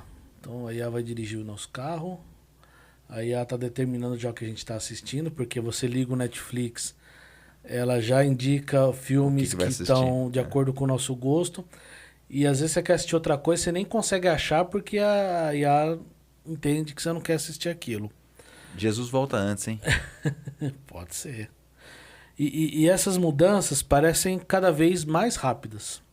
Então, assim, na sua visão, olhando para os próximos 5 ou 10 anos, quais serão os maiores impactos da IA e como empresas devem se preparar para isso? Boa. Tem uma metodologia de visualização de futuro desenvolvido pela McKinsey, pela consultoria McKinsey, em que ele fala dos 3 horizontes. Então tem lá o H1, o H2 e o H3. O H1 são melhorias que você implementa num curto espaço de tempo e que não vai mudar tanto assim o seu dia a dia. Então, são os prompts da IA. Vou fazer uma analogia. Como é que você usa a inteligência generativa de texto no seu dia a dia? Como você comentou, criar um documento, analisar um texto, coisas assim. Então, isso é um horizonte 1. E tem muita gente que não está fazendo isso ainda. Apesar de ainda estar gratuito, apesar do fácil acesso, é só você se cadastrar lá com e-mail e você tem acesso. Então, a barreira de entrada, Daniel, no mundo da inteligência artificial é baixo. A gente tem catalogado mais de 30 mil ferramentas com inteligência artificial. Tem um site que é em inglês, thereisanaIforthat.com. Esse é o site. Então, depois aperta a pausa e volta para você entender o que eu falei direitinho, porque tem que escrever certinho. thereisanaIforthat.com. Esse é o site. Ele tem um catálogo lá de mais de 30 mil ferramentas e contando, né? Cada dia tem ferramenta nova. Mas ainda no sentido de adquirir público, você precisa, como produtor de IA, colocar alguma coisa gratuita. Daqui a pouco, você não vai ter mais essa opção. Então, eu vou para o H2. O H2 é o médio prazo. Então, aí desses 5 anos que você comentou. Quem está fora, por exemplo, hoje de internet, você já sabe o valor que tem, você vai pagar. Agora, você paga fibra ótica ou você paga um 4G na tua casa? Depende. Se você tem a possibilidade de ter uma fibra ótica, a maioria das pessoas, mesmo o mais simples e leigo, alguém falou para ele, tio, fibra ótica é melhor. Ele fala, tá. Ele não sabe por quê, mas ele sabe que fibra ótica é melhor. Então ele vai comprar e vai pagar a fibra ótica, porque ele sabe que a conexão vai ser melhor. Daqui a pouco vai acontecer isso, na minha opinião, com a inteligência artificial. Pô, qual que você usa? É igual o aplicativo de navegação. Ninguém mais tem mapa no porta-luva. Ou poucos têm. Há quem fique torcendo para aquele apagão, né? Não, vai acontecendo um apagão, vai apagar tudo, Armagedon vem, o sol, não tem lá a história do sol vai explodir. O bug do milênio passou. Isso, não, vai vir ainda, e tem a poeira solar que vai magnetizar tudo ali, vai apagar os discos rígidos e a gente perde tudo. Então, eu diria que depende do como é que você trata o seu dia a dia. Você ainda imprime fotos? Eu imprimo algumas que eu acho interessante. Eu falo, eu não sei o que vai acontecer, né, tecnicamente. Às vezes a gente imprime. Lá em casa a gente tem um painel que a gente vai imprimindo algumas fotos. Então, não sei. Eu acredito que e aí depende do plano de Deus, se ele não mudar nada, como o dilúvio, tivemos alguns fatos, né, específicos em que altera um pouco a natureza daquilo que a gente está visualizando. A gente vai estar hiperconectado. Eu não sei se isso vai ser bom. Será que isso é contra o plano de Deus? Será que ele não vai dar acontecer alguma coisa que vai mudar o rumo? Porque existe aquele horizonte que você olha e fala, isso aqui vai acontecer. O carro vai andar, vai ter o trem-bala, etc. Mas não sei, talvez a gente tenha uma catástrofe. Será que a gente está pronto? Tipo o filme lá, Livro de Eli, entre outros, né? Que acontece por culpa do próprio homem, acontece alguma coisa e a gente vai estar sem essa tecnologia. Então, de novo, quem é você com o smartphone desligado? E a recomendação que eu faço daí para o H3, que é algo que é muito lá na frente, é pensar em cenários em que algo que hoje é vital para você, o que você faria sem esse recurso. Seja ele um tablet, né, ou a internet, ou a própria inteligência artificial. O que você faria sem? Então, é uma forma de pensar o H3, tá? O que vem em 10 anos. Imagina, Daniel, a pergunta que você me fez, 10 anos? Pois é. 10 anos? Vamos pensar 10 anos atrás, o que a gente estava fazendo? Então não falava inteligência artificial. Generativa não existia. É assim, né? Talvez um estudo ou outro ali, mas aplicações práticas, carro elétrico, não tinha esse boom que está hoje. Então tem muita coisa em 10 anos e, segundo o Schumpeter, que eu citei no começo, esse tempo, né? Esse período, ele está diminuindo em que a gente tem uma mudança radical na sociedade. Agora, Aliás, o que é imutável, é interessante, né? alguém que tem interesse, né, procurar esse gráfico na internet que acha, né, a distância das inovações tecnológicas, como elas estão sendo encurtadas. Né? Era lá 80 anos, se não me engano, não vou lembrar de cabeça, 80, 90 anos, depois 60, aí vem lá 30, agora a cada 2, 3 anos você tem algo completamente novo. Então, eu tenho talvez a única certeza de que a palavra é imutável, isso eu tenho certeza, o restante... Os céus e a terra passarão, mas Exato. a palavra de Deus permanece. Permanece, exato. É interessante que a gente tá falando, vendo na minha mente agora, cara, há 20 anos a gente usava internet de escada. Praticamente. Era uma CPU na tua casa, um monitor grandão. Um tubo, né? Um tubo. Você vê como em 20 anos o tanto de coisa que transformou. E se a gente voltasse para aquele tempo, eu fico imaginando qual é o caos que seria o povo de hoje naquele tempo, né? Porque... Não, para pensar pais e mães. A maioria hoje tem a possibilidade de entregar um aparelho celular para o filho e saber exatamente onde ele está. Tem lá o GPS no filho. Cara, 20, 30 anos atrás, você saía de casa e se você não voltasse e acontecer alguma coisa, sua mãe ia descobrir só quando dava o horário que você chegava. E falava, nossa, ele não chegou, onde é que ele está? Daí que você vai ver o que tinha acontecido. Então, esse nível de relacionamento com presença de onde estamos, o que estamos fazendo, mudou completamente. Agora, você acredita que algum setor vai ser totalmente transformado ou extinto? Nossa, extinto. Eu preciso fazer alguma analogia com coisas que já aconteceram. Então, sabe o ferreiro que fazia a ferradura do cavalo? Quando você teve a Revolução Industrial, chegou lá o automóvel e as pessoas falaram, agora é o fim do ferreiro. Então, fazendo uma analogia mais próxima nossa aqui, né? Será que alguém ainda mexe com mainframe? Ainda mexe. Então, pensar que algum setor vai ser totalmente extinguido, eu tenho ainda talvez uma dificuldade, mas estamos vivendo tempos exponenciais, né? Em que poucas ações geram resultados exponenciais. Talvez, vamos tentar dar um chute aqui, produtor de conteúdo, sabe aquele clipping, né? Que você faz resumo de publicações, esse tipo de coisa? Talvez algum agente especializado com IA ele vai fazer muito melhor do que o ser humano, a gente não vai ter mais. Sim. Tem algumas agências de publicidade também que trabalhavam com produções tanto de criação de marca, logo, etc., mais simples, vamos dizer assim, que a IA talvez faça tão bem quanto ele fazia. Ele vai ter que se aprimorar numa outra área. Então, eu acredito que nessas áreas de produção e de curadoria em que um robozinho faça melhor do que o ser humano, nós vamos ter que ter um ser humano para tomar conta desse robozinho. Então, é basicamente isso. Mas talvez ainda tenha manutenção de mainframe, só que ele tem que ser o melhor para ele se manter, né? O melhor ferreiro e coisas assim. Aliás, você falou mainframe, há 20 anos atrás falavam para mim, mainframe vai morrer, mainframe vai acabar. Daí 25 anos, mainframe continua firme e forte, viu? Você que trabalha com mainframe você sabe. Você que trabalha com mainframe continua firme e forte e estão colocando inteligência artificial dentro dele. Estão fazendo conversar os dois, né? Integrações. Aliás, estão fazendo conversar e hoje a gente tem...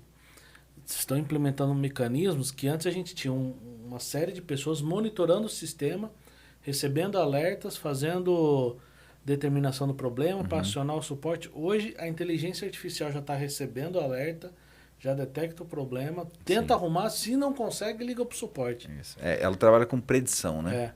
Ou seja, ela já está tirando o emprego do operador e um pouquinho já do suporte. Logo, logo o suporte vai sumir. Muito provavelmente ele vai ser...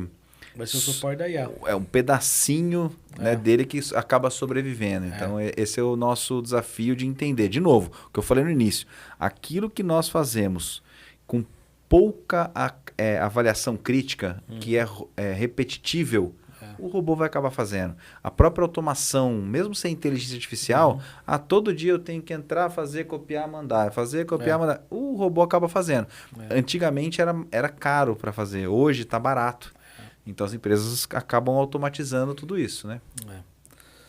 Bom, olhando ainda para os próximos 10 anos, como é que você enxerga a relação inteligência artificial e humanidade?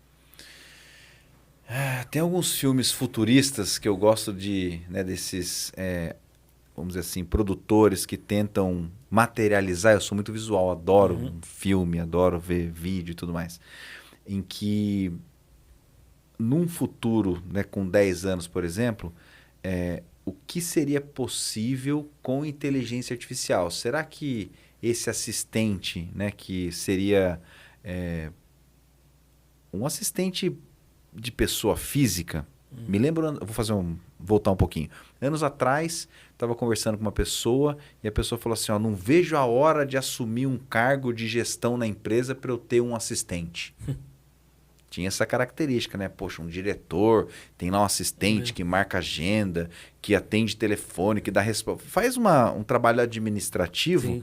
E isso hoje, a própria Alexa ajuda muita coisa. Ela virou esse assistente mais simples. Então, eu diria que qualquer profissional pode se dar ao luxo de ter um assistente e a inteligência artificial seria esse assistente. Sim. Então, daqui a 10 anos, talvez, muita coisa vai ser assessorada por esse tipo de assistente que já vai marcar, né, sei lá, uma manutenção no teu veículo ou já vai mandar cortar tua grama, coisas nesse sentido, tá?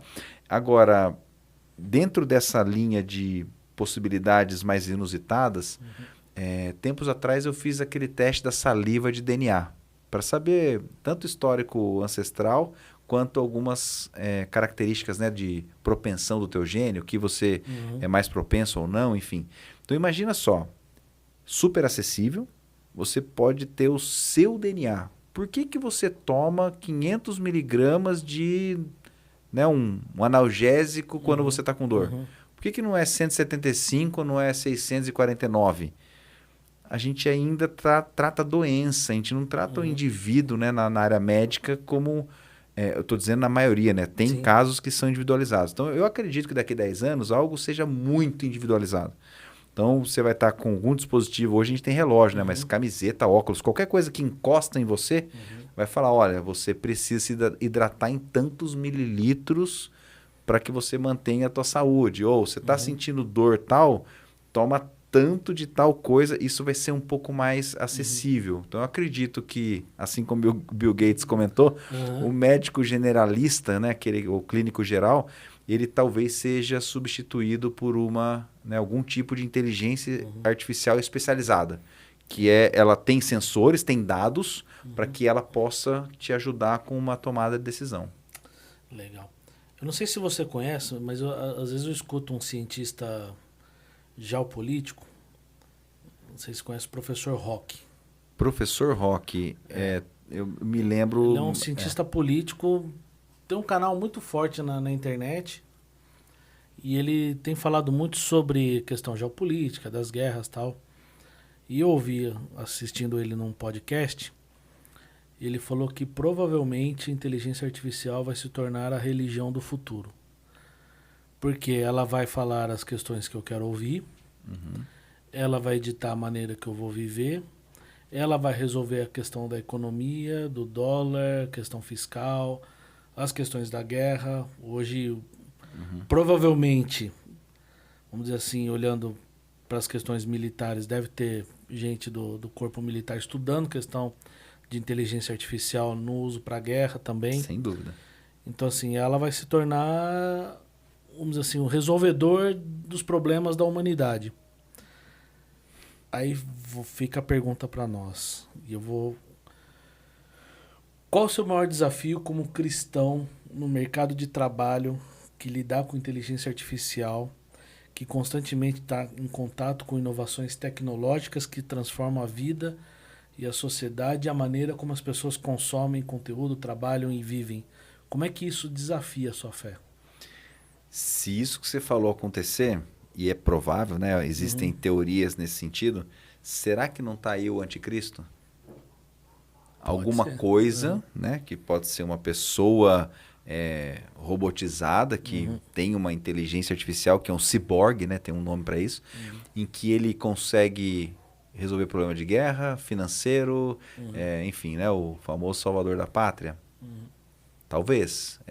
É fácil de imaginar essa possibilidade. Por quê? Porque é um robô que está ali. Ele não esquece nada, ele sabe a linguagem que ele vai convencer, ele sabe qual é o ponto de tentação mais fácil para determinado tipo de povo, etc. Então, pode ser que isso aconteça. Então, eu acredito que o maior desafio nosso, Daniel, nesses tempos atuais, e não é de hoje, eu acho que isso é ao longo da história, é de fato defender a nossa fé quando algo, e esse algo pode ser a sua vida, é colocado à prova. Então, quantos de nós de fato está disposto a morrer quando colocado em prova a sua fé, ou em questão a sua fé? E a gente tem vários exemplos, né, principalmente de irmãos que estão, né, na Síria, a gente orou recentemente por isso, inclusive, em que a pessoa vai lá e aí, você é cristão? Não, eu não. Entendeu? Porque um sim vai tirar a tua vida. Então, nesse sentido, a inteligência artificial, e aí tem uma questão lá do Oriente, em que eles falam o seguinte, ó, vocês no Ocidente, vocês pagam para ter uma ferramenta escutando você 100% do tempo, o celular, Alexa, tudo mais. Então, se tiver uma lei dizendo o seguinte, ó, mate todos os cristãos, no Ocidente é fácil, a inteligência artificial já sabe quem é quem não é. Inclusive quem é fake, entendeu? A ovelha aí, né, o lobo em pele de ovelha. Então, isso vai acabar acontecendo, ou seja, eu deveria estar preparado para defender a minha fé, custe o que custar. Então, a inteligência artificial, ela pode sutilmente deturpar a palavra, por exemplo. Porque, do mesmo jeito que muitas pessoas já abandonaram a Bíblia em papel, estão só com ela em aplicativo, não é difícil imaginar um mundo em que a Bíblia vai ser na inteligência artificial. E, de repente, ela começa a mudar ali o conceito de alguma coisa, ninguém vai ter condições técnicas de desdizer aquilo. Né? A gente passou por vários momentos na história de queima de livros, queima de arquivo, queima de um monte de coisa. Então, eu acredito que Deus não vai deixar a palavra dele, né, ser mudada enquanto Jesus não voltar. Mas o homem pode tentar isso. O inimigo pode tentar isso, entendeu? Aliás, ao longo da história ele tentou de diversas maneiras, né? E a palavra de Deus continua aí, firme. Exato. E a Bíblia hoje ainda é o livro mais vendido e lido no mundo, né? Mas você concorda que pode ser uma pedra de tropeço muito mais do que uma vantagem, uma oportunidade de estudar a palavra. Aliás, assim, a gente tem visto muita gente abrindo mão da verdade das Escrituras, né? Não tratando ela mais como inerrante e infalível. Exato. E eu digo o seguinte, a partir do momento que você abre mão da Bíblia como verdade, como regra de fé e prática, como inerrante, infalível, como a fonte de sabedoria, da revelação de quem Deus é, de quem nós somos diante de Deus, do que Ele fez por você, você está aberto a qualquer proposta. E se a gente não ter a Bíblia como fonte de verdade e deixar que a inteligência artificial molde a nossa fé e parar de olhar para a Bíblia, então nós vamos começar a ser alimentados por uma inteligência artificial que pode fazer o que ela quiser. Aliás, acho que você já ouviu um ditado que diz que a Bíblia também é a mãe de todas as heresias, né? Já. Então, Não, mas você quer ver, ó, se a gente voltar na época, você citou Lutero, por exemplo. Imagina só na época, algumas coisas que ele escreveu que é a opinião dele, que não necessariamente é o que está na escritura, mas muitas pessoas seguiram e consumiram Lutero. E talvez se desviaram do caminho. E assim como, né, cada época teve a sua tecnologia. Eu estava discutindo, né, em casa lá com meus filhos. Tá, qual era... Dá um exemplo de uma tecnologia na época de Jesus. Poxa, tem algumas bem interessantes. Uma delas é estrada. A estrada, na época de Roma, foi uma tecnologia que facilitou, né, o ir e vir ali das pessoas. Assim como armazenamento de água, enfim, tem várias outras tecnologias. E isso pode ter sido, né, vamos dizer assim, usada de forma errada para aumentar assassinato, para emboscadas, né? E se eu usasse a tecnologia para uma coisa que é contra o que a Escritura está nos dizendo. O que eu vejo hoje, e é potencializado, e talvez isso seja até parte do, né, do plano do inimigo, aí, do mundo caído, é essa velocidade de espalhar o mal. É muito rápido. A gente está hiperconectado. Tem um filme legal também que mostra lá quando... Né, imagina que está todo mundo no seu carro autônomo. Você falou da sua filha, né, com carta que vai ser uma inteligência artificial. Alguém em algum lugar pode dar um enter e travar todos os carros e ir para o mesmo lugar, para o mesmo, né, causar um acidente em massa. Esse tipo de coisa, no mundo hiperconectado, é possível. Você perde um pouco o controle e autonomia. Então, ter a sua casa 100% automatizada é interessante. A gente viu um vídeo nesse congresso semana passada, que agora você vai ter que imaginar, tá? Quem está escutando a gente aqui, que eu não sei nem pesquisar esse vídeo que alguém apresentou lá. Mas era uma pessoa que tem a casa hiperconectada. Então, tal, né? Alexa isso, Alexa aquilo, legal. Aí a pessoa vai fazer um tratamento dentário e vai falar assim. Aí fala, open the door, open the door. E a porta da casa dele não abria, estava caindo uma chuva federal. E aí passa a vizinha dele, cumprimenta, pergunta se ele quer ajuda, põe a chave, vira a fechadura e entra na casa dela. Então, será que a gente precisa estar sempre, né, abrindo aí a nossa vida com tecnologia digital? Porque não existe privacidade no mundo digital. Esse é o ponto. Você sempre vai dar um aceite. Eu aceito enviar meu dado, eu aceito. A gente aceita. A nossa cultura ocidental facilitou esse aceite de uma forma... como é que eu posso dizer? Muito fácil, assim. A gente não dá valor para o nosso dado. É só colocar o meu e-mail? Beleza. Você viu aquela empresa que estava escaneando a íris? Vi. Ela estava no Brasil. Ela criou o que chama de World ID. Essa é a ideia deles. Cada ser humano tem a íris que é única e individual. É muito mais do que a digital. E eles tiveram a grande ideia de criar uma cripto, né, fazer um blockchain da sua íris. E eles estavam pagando lá o equivalente a R$700, se eu não me engano, na época, 3, 4 meses atrás, no Brasil, para quem estivesse disposto a escanear a tua íris. Será que eu faria isso? Será que eu preciso ter tanta coisa assim digital? Por que eu preciso dar um dado desse tão importante para alguém que eu não sei para que ele vai usar, né? Exatamente. Eu já fiz essa besteira, né? Eu fiz o meu teste de DNA. Eles têm meu DNA nos Estados Unidos em algum lugar. Então, para fazer um clone, não sei para que vai servir fazer um clone meu, mas enfim, é possível. Você mencionou minha filha, voltando um pouquinho para trás, ela uma vez começou a conversar com a Alexa. E conversa com a Alexa, papo vai, papo vem. De repente eu recebo assim no meu celular, compra. Cartão lá, R$900. Eu falei, mas onde que eu comprei R$900? Eu falei assim, eu não comprei em lugar nenhum. Aí fui ver, cartão, falei, Amazon. Falei assim, caramba. Aí eu perguntei pra minha esposa, falei, o que você comprou de R$900 na Amazon? Assim, você tá louco? Eu não comprei nada. Eu falei, não é possível, alguém comprou alguma coisa. Aí eu fui ver lá, entrei no negócio lá de pedidos, era um produto nada a ver. Aí eu falei, meu Deus, assim... Fui hackeado, né? Eu olhei cartão, entrei no cartão, pedi pra bloquear e tal. Até eu descobri que a minha filha tava falando com a Alexa. Aí eu perguntei, filha, o que você tava falando com a Alexa? Ah, eu tava conversando com ela. Falei assim, mas você comprou alguma coisa? Não, não comprei nada. Mas ela não te perguntou nada? Ah, não. Aí eu fui olhar, entrei lá no negócio de comando, eu vi, tá, pode comprar? Ela, pode.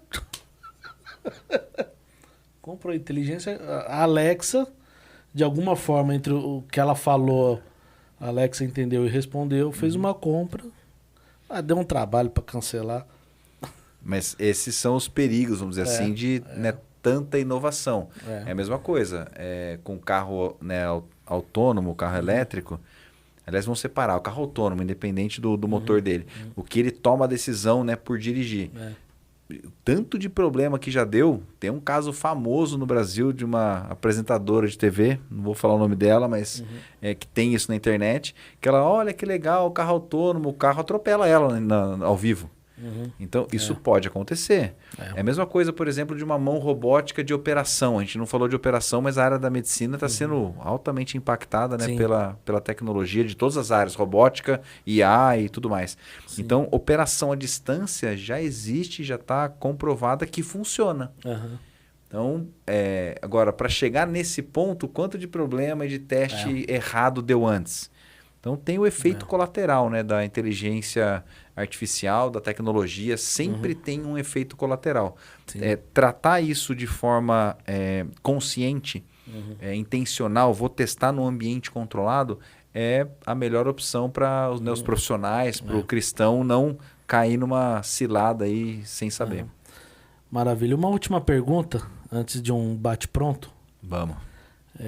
Como é que um cristão ele pode viver a sua fé de maneira relevante em um mundo onde a tecnologia redefine relações de trabalho, relações humanas e até mesmo a forma de enxergar a realidade? E que conselho você daria para os cristãos que querem se preparar para esse futuro digital sem comprometer os seus valores? Bom, primeiro, o autoconhecimento, saber de fato quais são os seus valores. Isso tem que estar muito claro, pautado na escritura, aquilo que você permite, aquilo que você suporta, aquilo que você não permite. Então, no ambiente de trabalho, por exemplo, temos vários casos né, de irmãos em que o chefe simplesmente falava, fala que eu não estou. Já deve ter escutado isso em algumas aulas aí. E tem exemplos muito bons de que a pessoa falou, não vou falar que você não está, você está aqui, está na minha frente. Não, mas eu estou mandando, senão eu vou te mandar embora. Manda. Então, de novo, analisar o que né, a situação, por mais simples que pareça, é só uma mentirinha. É só, não, ele não está aqui, está tudo bem. Né? E o pessoal fica fazendo aquele sinal de longe. Então, será que a gente tem essa mesma preocupação nas coisas simples? Eu diria que nesse simples que a gente acaba sendo permissivo, seja com uma informação da IA, seja com uma solicitação do seu gestor, seja até com o propósito da empresa. De repente, a empresa trabalha com algo que é contra os valores né, cristãos. Então, será que eu deveria trabalhar nessa empresa? Isso a gente tem que se preocupar. Eu diria que é não baixar o nível de qualidade. Sabe a história de baixar o sarrafo? Não, mais ou menos passa. 5 é 10. Né? Eu tinha aluno na faculdade que falava que o famoso 5 é 10. Gente, na palavra não tem 5 é 10. Então, acho que esse é o cuidado. E conhecer, tem que estudar a escritura. A gente passa por um período em que as pessoas, né, atualmente, elas estão tão sugadas e, vamos dizer assim, atropeladas com entretenimento, e que o horário livre, nós merecemos abrir o Netflix, entendeu? E a gente investe pouco tempo estudando, conversando sobre a palavra. Então, algo que tem feito a diferença na nossa vida lá em casa em relação às escrituras é a comunhão com os irmãos. Sim. Poxa, vamos, né? Nós temos uma reunião que chama Koinonia, né? A comunhão entre os irmãos. Então, fazemos a Koinonia em casa. Final de semana, vamos chamar as pessoas para a gente poder conversar sobre, mas ser o tema da discussão. Sim. Pô, você viu que legal tal versículo, você viu tal situação. A gente se pega por várias oportunidades, inclusive no trabalho, falando de série, falando de filme e no final ainda torcendo pro bandido, né? Então, percebe que esse testemunho de se mostrar diferente é extremamente importante. Vou tocar em alguns temas aqui, talvez polêmicos, né? História de bebê e outras coisas, né? Pô, será que eu como... Não, eu entendo que não tem problema eu tomar uma taça de vinho. Tá bom, mas se você está no happy hour da empresa e você senta junto e você bebe junto, você nem precisa ficar alterado. Ninguém vai ver diferença em você. Então, e falo, né, por mim, porque estou no meio de trabalho aí já há mais de 20 anos e eu não via problema. Não tem problema. Eu não estou me embriagando. O problema é você ficar embriagado. Sim. Não, estou tomando só uma taça, estou tomando só um copo, só um isso, só aquilo. Então, passar do tempo que você vai se aprofundando e vai estudando e vai entendendo que você precisa refletir o caráter de Cristo e que as pessoas precisam ver que você é diferente naquele meio. Inclusive, se você for escandalizar um irmãozinho que vai na sua casa, não faça. Para não ser pedra de tropeço. Então, esse cuidado no ambiente de trabalho, de você dar um bom testemunho, a gente tem que evitar uma situação de ser o cristão secreto, né? Sim. É um agente secreto que ninguém sabe. E nem as oportunidades que às vezes o Espírito Santo, Deus está te dando ali para você falar, né? Alguém que está extremamente vulnerável, perder alguém na família, vem de bandeja para você falar do evangelho e você fala, imagina como é que você está sentindo, meus pêsames, e você não fala nada. Você perde a oportunidade. Então, estar atento para mostrar que você é diferente. Não é fácil, Daniel. Eu vou falando por mim mesmo aqui. Não cara, é. É difícil. E assim, quem tem experiência em trabalhar em multinacional sabe que não é fácil. Ainda mais quando a maioria das empresas adotam agendas que são contrárias às escrituras e a gente tem que lidar com essas situações muitas vezes diariamente. Então, assim, ideologias, cara, é complexo. Então, assim, o desafio hoje de se manter íntegro dentro do mercado de trabalho, dentro de uma grande companhia, ela é gigantesca, porque a influência é muito grande. Você tem que tomar cuidado com aquilo que você vai falar, com a maneira que você vai agir. Até para você se opor, você precisa até medir as palavras em alguns casos, para você também não acabar perdendo o seu emprego ou perdendo alguma oportunidade. Não quer dizer que você vai abrir mão dos seus valores, mas a forma como você se posicionar, até isso às vezes você tem que medir. Então é um desafio muito grande. Isso daria um outro podcast. Um outro encontro, né? Exatamente. Com certeza. Bom, vamos para um bate-pronto, resposta rápida e pergunta rápida e resposta rápida. Nossa, eu vou pegar minha colinha, eu fiz a colinha. Bora lá. Um livro da Bíblia que você mais gosta? Fiz a minha pesquisa ali, parei para pensar. Eu gosto muito das cartas, né, do Novo Testamento, mas Tiago é um livro que gosto muito. Legal. Então, fala sobre sabedoria, o convívio, né, com os nossos irmãos. Então, ele traz diversos alertas para o nosso dia a dia. Ele é muito prático. Eu acho que essa é uma característica de eu gostar de dar aula. Eu sou muito prático, eu quero já ir direto para a prática. Então, gosto muito, né, Tiago é o livro aí. Legal. 3 pregadores que você gosta de ouvir? Bom, você falou 2 já. Você já falou o Hernandes Dias Lopes, você falou o Nicodemos e eu vou acrescentar na lista que era o meu número 1 aqui, que é o Elder Cardim. Gosto muito, enfim, participo do Haggai, tenho um contato mais próximo, recomendo. Um livro que marcou a sua vida e caminhada cristã? Um recente, que foi indicação do meu querido amigo doutor Wesley, Remindo o Seu Tempo. Ele é um livro extremamente contemporâneo. Eu até notei o autor aqui, que é o Jordan Raynor. Ele fala sobre o uso da tecnologia e a sua gestão de tempo e como é que você faz isso também, né, investir no seu tempo para estudar a escritura. Então, eu recomendo muito para quem tem problema de déficit de atenção, não consegue focar, o dia precisava ter 35 horas para a pessoa conseguir terminar de fazer as coisas. Esse é um livro muito bacana, recomendo. Remindo o Seu Tempo. Aliás, o Jordan Raynor tem um outro livro dele que chama Criados para Criar, alguma coisa assim, que é fantástico, voltado para empreendedorismo. Ele tem essa pegada, né, de mercado de trabalho, então eu gosto bastante. Bom, você não é um pastor, mas é alguém maduro na fé e deve ter sua referência pastoral. Quem é a sua referência pastoral? Eu aprendi a estudar a Bíblia na nossa igreja fonte, hoje na antiga IBCU. Nós estamos lá desde 2012, então o Fernando Leite hoje é uma grande referência, mas eu vejo que na igreja que a gente serve aqui em Campinas, nós temos boas referências, eu vou chamar pastorais de pessoas maduras na fé que transmitem a palavra na escola bíblica. Então, né, posso fazer uma menção aqui, o Dr. Dominique, que é um amigo próximo, a gente faz a coinonia junto, o Nick tem uma visão muito interessante sobre as escrituras, o Dante, enfim, tem excelentes, eu vou chamar de pastores, tá, na nossa igreja, que não exercem a função de pastor, né? Maravilha. Se você pudesse definir a relação entre inteligência artificial, mercado de trabalho e fé cristã em uma frase, qual seria? Eu até tenho uma frasezinha aqui, mas eu não vou ler, tá? Vou tentar falar para você diretamente. Então, olhando hoje para esses 3 pontos, né, que você colocou, olhando para o mercado de trabalho, olhando para Cristo e a inteligência artificial, eu entendo que devemos fazer tudo o que fazemos, primeiro, para glorificar a Deus, segundo, com excelência, para que eu dê um bom testemunho e que as pessoas vejam que eu estou, né, sendo um excelente profissional e vai me perguntar por quê, mas por que você não foi contra o teu chefe, por que você não fez isso? Então, eu acho que são essas características que, com inteligência artificial ou sem, nós devemos nos preocupar no mercado de trabalho. Maravilha. Qual é a sua maior motivação como um cristão no mercado de trabalho e no ministério com profissionais na comunidade local?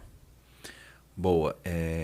Eu entendo que o serviço, né, quem não serve, não serve. A gente estava falando sobre isso na igreja recentemente. Então, estar pronto para servir é algo que nós devemos nos preocupar. E aí não é só na comunidade, porque às vezes a gente tem excelentes servidores na comunidade, mas no trabalho ele ganha o apelido de Horácio. Né? O famoso, não, isso eu não vou fazer, né?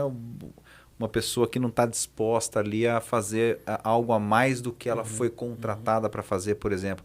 E não é isso, né? O trabalho, ele foi colocado para que nós possamos servir e glorificar a Deus. Então, não sei, tem algumas coisas que o homem colocou, aquela lei que a gente estava falando antes, de, essa aqui é a sua descrição de cargo, você tem que fazer só isso, etc. E a gente foi se moldando ao padrão humano. Mas qual deve ser o padrão de Deus? Então, esse é o meu questionamento em cima desse tema, tá? Legal. Para terminar, o que é Cristo para você? Bom, primeira coisa, ele é o motivo da nossa salvação. Então, o que eu vejo em Cristo é que ele é o padrão que nós devemos seguir. Eu entendo que ele é o caminho para a nossa salvação, que infelizmente, né, foi negado pelos judeus na época, mas que através da graça e misericórdia dele, hoje qualquer pessoa pode se achegar a Deus, né, se reconectar com ele, através de um simples... Eu entendo que Cristo morreu, né, por mim e pelos meus pecados. Então, é a nossa salvação. Acho que não tem outra palavra para caracterizar, não. Maravilha. Neto, quero agradecer. Boa. Obrigado pelo privilégio, pela honra dessa conversa. Imagino que falar sobre inteligência artificial é muito amplo. Teria muita coisa para a gente falar. Sim. E daria aí, acho que uns 4 ou 5 podcasts como esse, pela amplitude do tema, mas a ideia aqui é a gente trazer um pouquinho de uma realidade que já se faz presente, e entender que ela nos desafia como cristãos, como profissionais, mas nós temos a palavra de Deus como guia, e a gente pode usar dessa ferramenta como uma parceira, como algo que nos auxilia a cumprir as demandas do dia a dia, mas, de certa forma, jamais nos retira da palavra de Deus, que é o foco onde a gente tem que ter. Eu imagino que tudo que acontece na nossa vida, ela tem que ter as lentes do Evangelho, da palavra de Deus. Senão, nada faz esse sentido. É o nosso desafio, a gente não se amoldar, né, ao padrão desse mundo. Então, eu até pego esse trecho de Romanos e falo, poxa, ali está... a inovação, né? Quando a Bíblia fala, não se amolda, isso exige várias competências de curiosidade, de testar, de buscar compreender a verdade. E devemos, né, obviamente, pedir aí a instrução do Espírito Santo para que a gente não tenha interpretações erradas e coisas, né, cair nos falsos mestres e assim por diante. Agora, se tem alguém aqui resistente com tecnologia, vamos lá. O Paulo, quando enviou as suas cartas, usou tecnologia para que as suas cartas chegassem às igrejas. Exatamente. Na Reforma Protestante, a prensa de Gutenberg foi essencial para que os princípios da Reforma fossem divulgados, disseminados. Quando teólogos traduziram a Bíblia, usaram da tecnologia do conhecimento para que a Bíblia pudesse ser traduzida em outras línguas.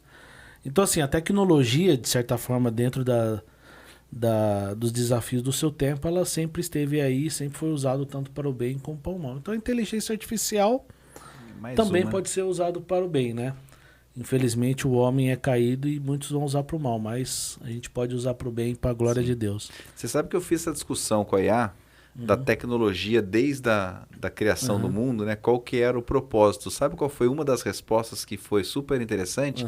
É para expandir o evangelho. Maravilha. Então, no final, desde as estradas romanas, as cópias dos escribas, a prensa que você citou e outras tecnologias, que agora a gente tem a inteligência artificial, são formas de expandir o evangelho para que ele chegue aí até os confins da terra. Maravilha. Neto. Vamos tocar a música? A música tem criada, música a música pela IA. Vamos ver, vamos dar um play aqui, ó.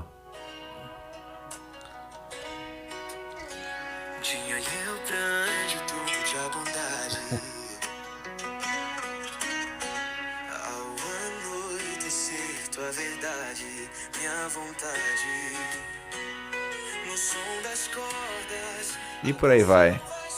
Maravilha. Esse aqui é o Salmo 92. Maravilha. Osébio, fica a dica. Estênio, fica a dica. João Alexandre. Exatamente. Tem muita ferramenta aí que pode ajudar, né? É. Principalmente para quem está começando. Rodolfo, do Palavra Encanto, fica a dica aí também. Vamos usar a ferramenta para a glória de Deus. Boa. Neto, mais uma vez, cara, muito obrigado. Eu agradeço. Obrigado, Daniel. É um privilégio, uma honra. Meu desejo é que esse conteúdo alcance muitas pessoas, não só profissionais, mas cristãos, líderes, para que a gente possa cada vez mais se inteirar sobre esse assunto. Quero agradecer também o Instituto OPDO. Se você não conhece o Instituto OPDO, vai lá no Instagram, segue eles, procura lá Instituto OPDO, você vai achar. Eu não sei se tem a imagem aí para aparecer. Se você quiser colocar, pode colocar. Porque o Rony tá aqui, o Rony é o coordenador do Instituto OPDO, ele tem nos ajudado. Então, Rony, põe aí pro pessoal seguir, para conhecer um pouco mais desse instituto que tem ajudado aí na educação de jovens e adolescentes com uma cosmovisão cristã. Vai procurar, vai se inteirar, envolva-se, que eu tenho certeza que você pode transformar a sociedade com uma boa educação, com cosmovisão cristã. Bom, se inscreva também nesse canal, comenta aqui o que você achou. Se você tem alguma dúvida sobre esse assunto, cara, escreve aqui, a gente traz o Neto de volta aqui, conversa mais sobre esse assunto. Vai ser uma alegria poder continuar esse bate-papo, então comenta aqui e compartilha com seus amigos, com seus companheiros de trabalho, com os pastores da sua igreja, com os líderes, membros, com todos aqueles que você conhece e tem contato, para que esse conteúdo possa alcançar muito mais pessoas, tá bom? Boa. Muito obrigado e até o próximo episódio, se assim o Senhor permitir. Um grande abraço. Obrigado, gente. Até a próxima. Até mais.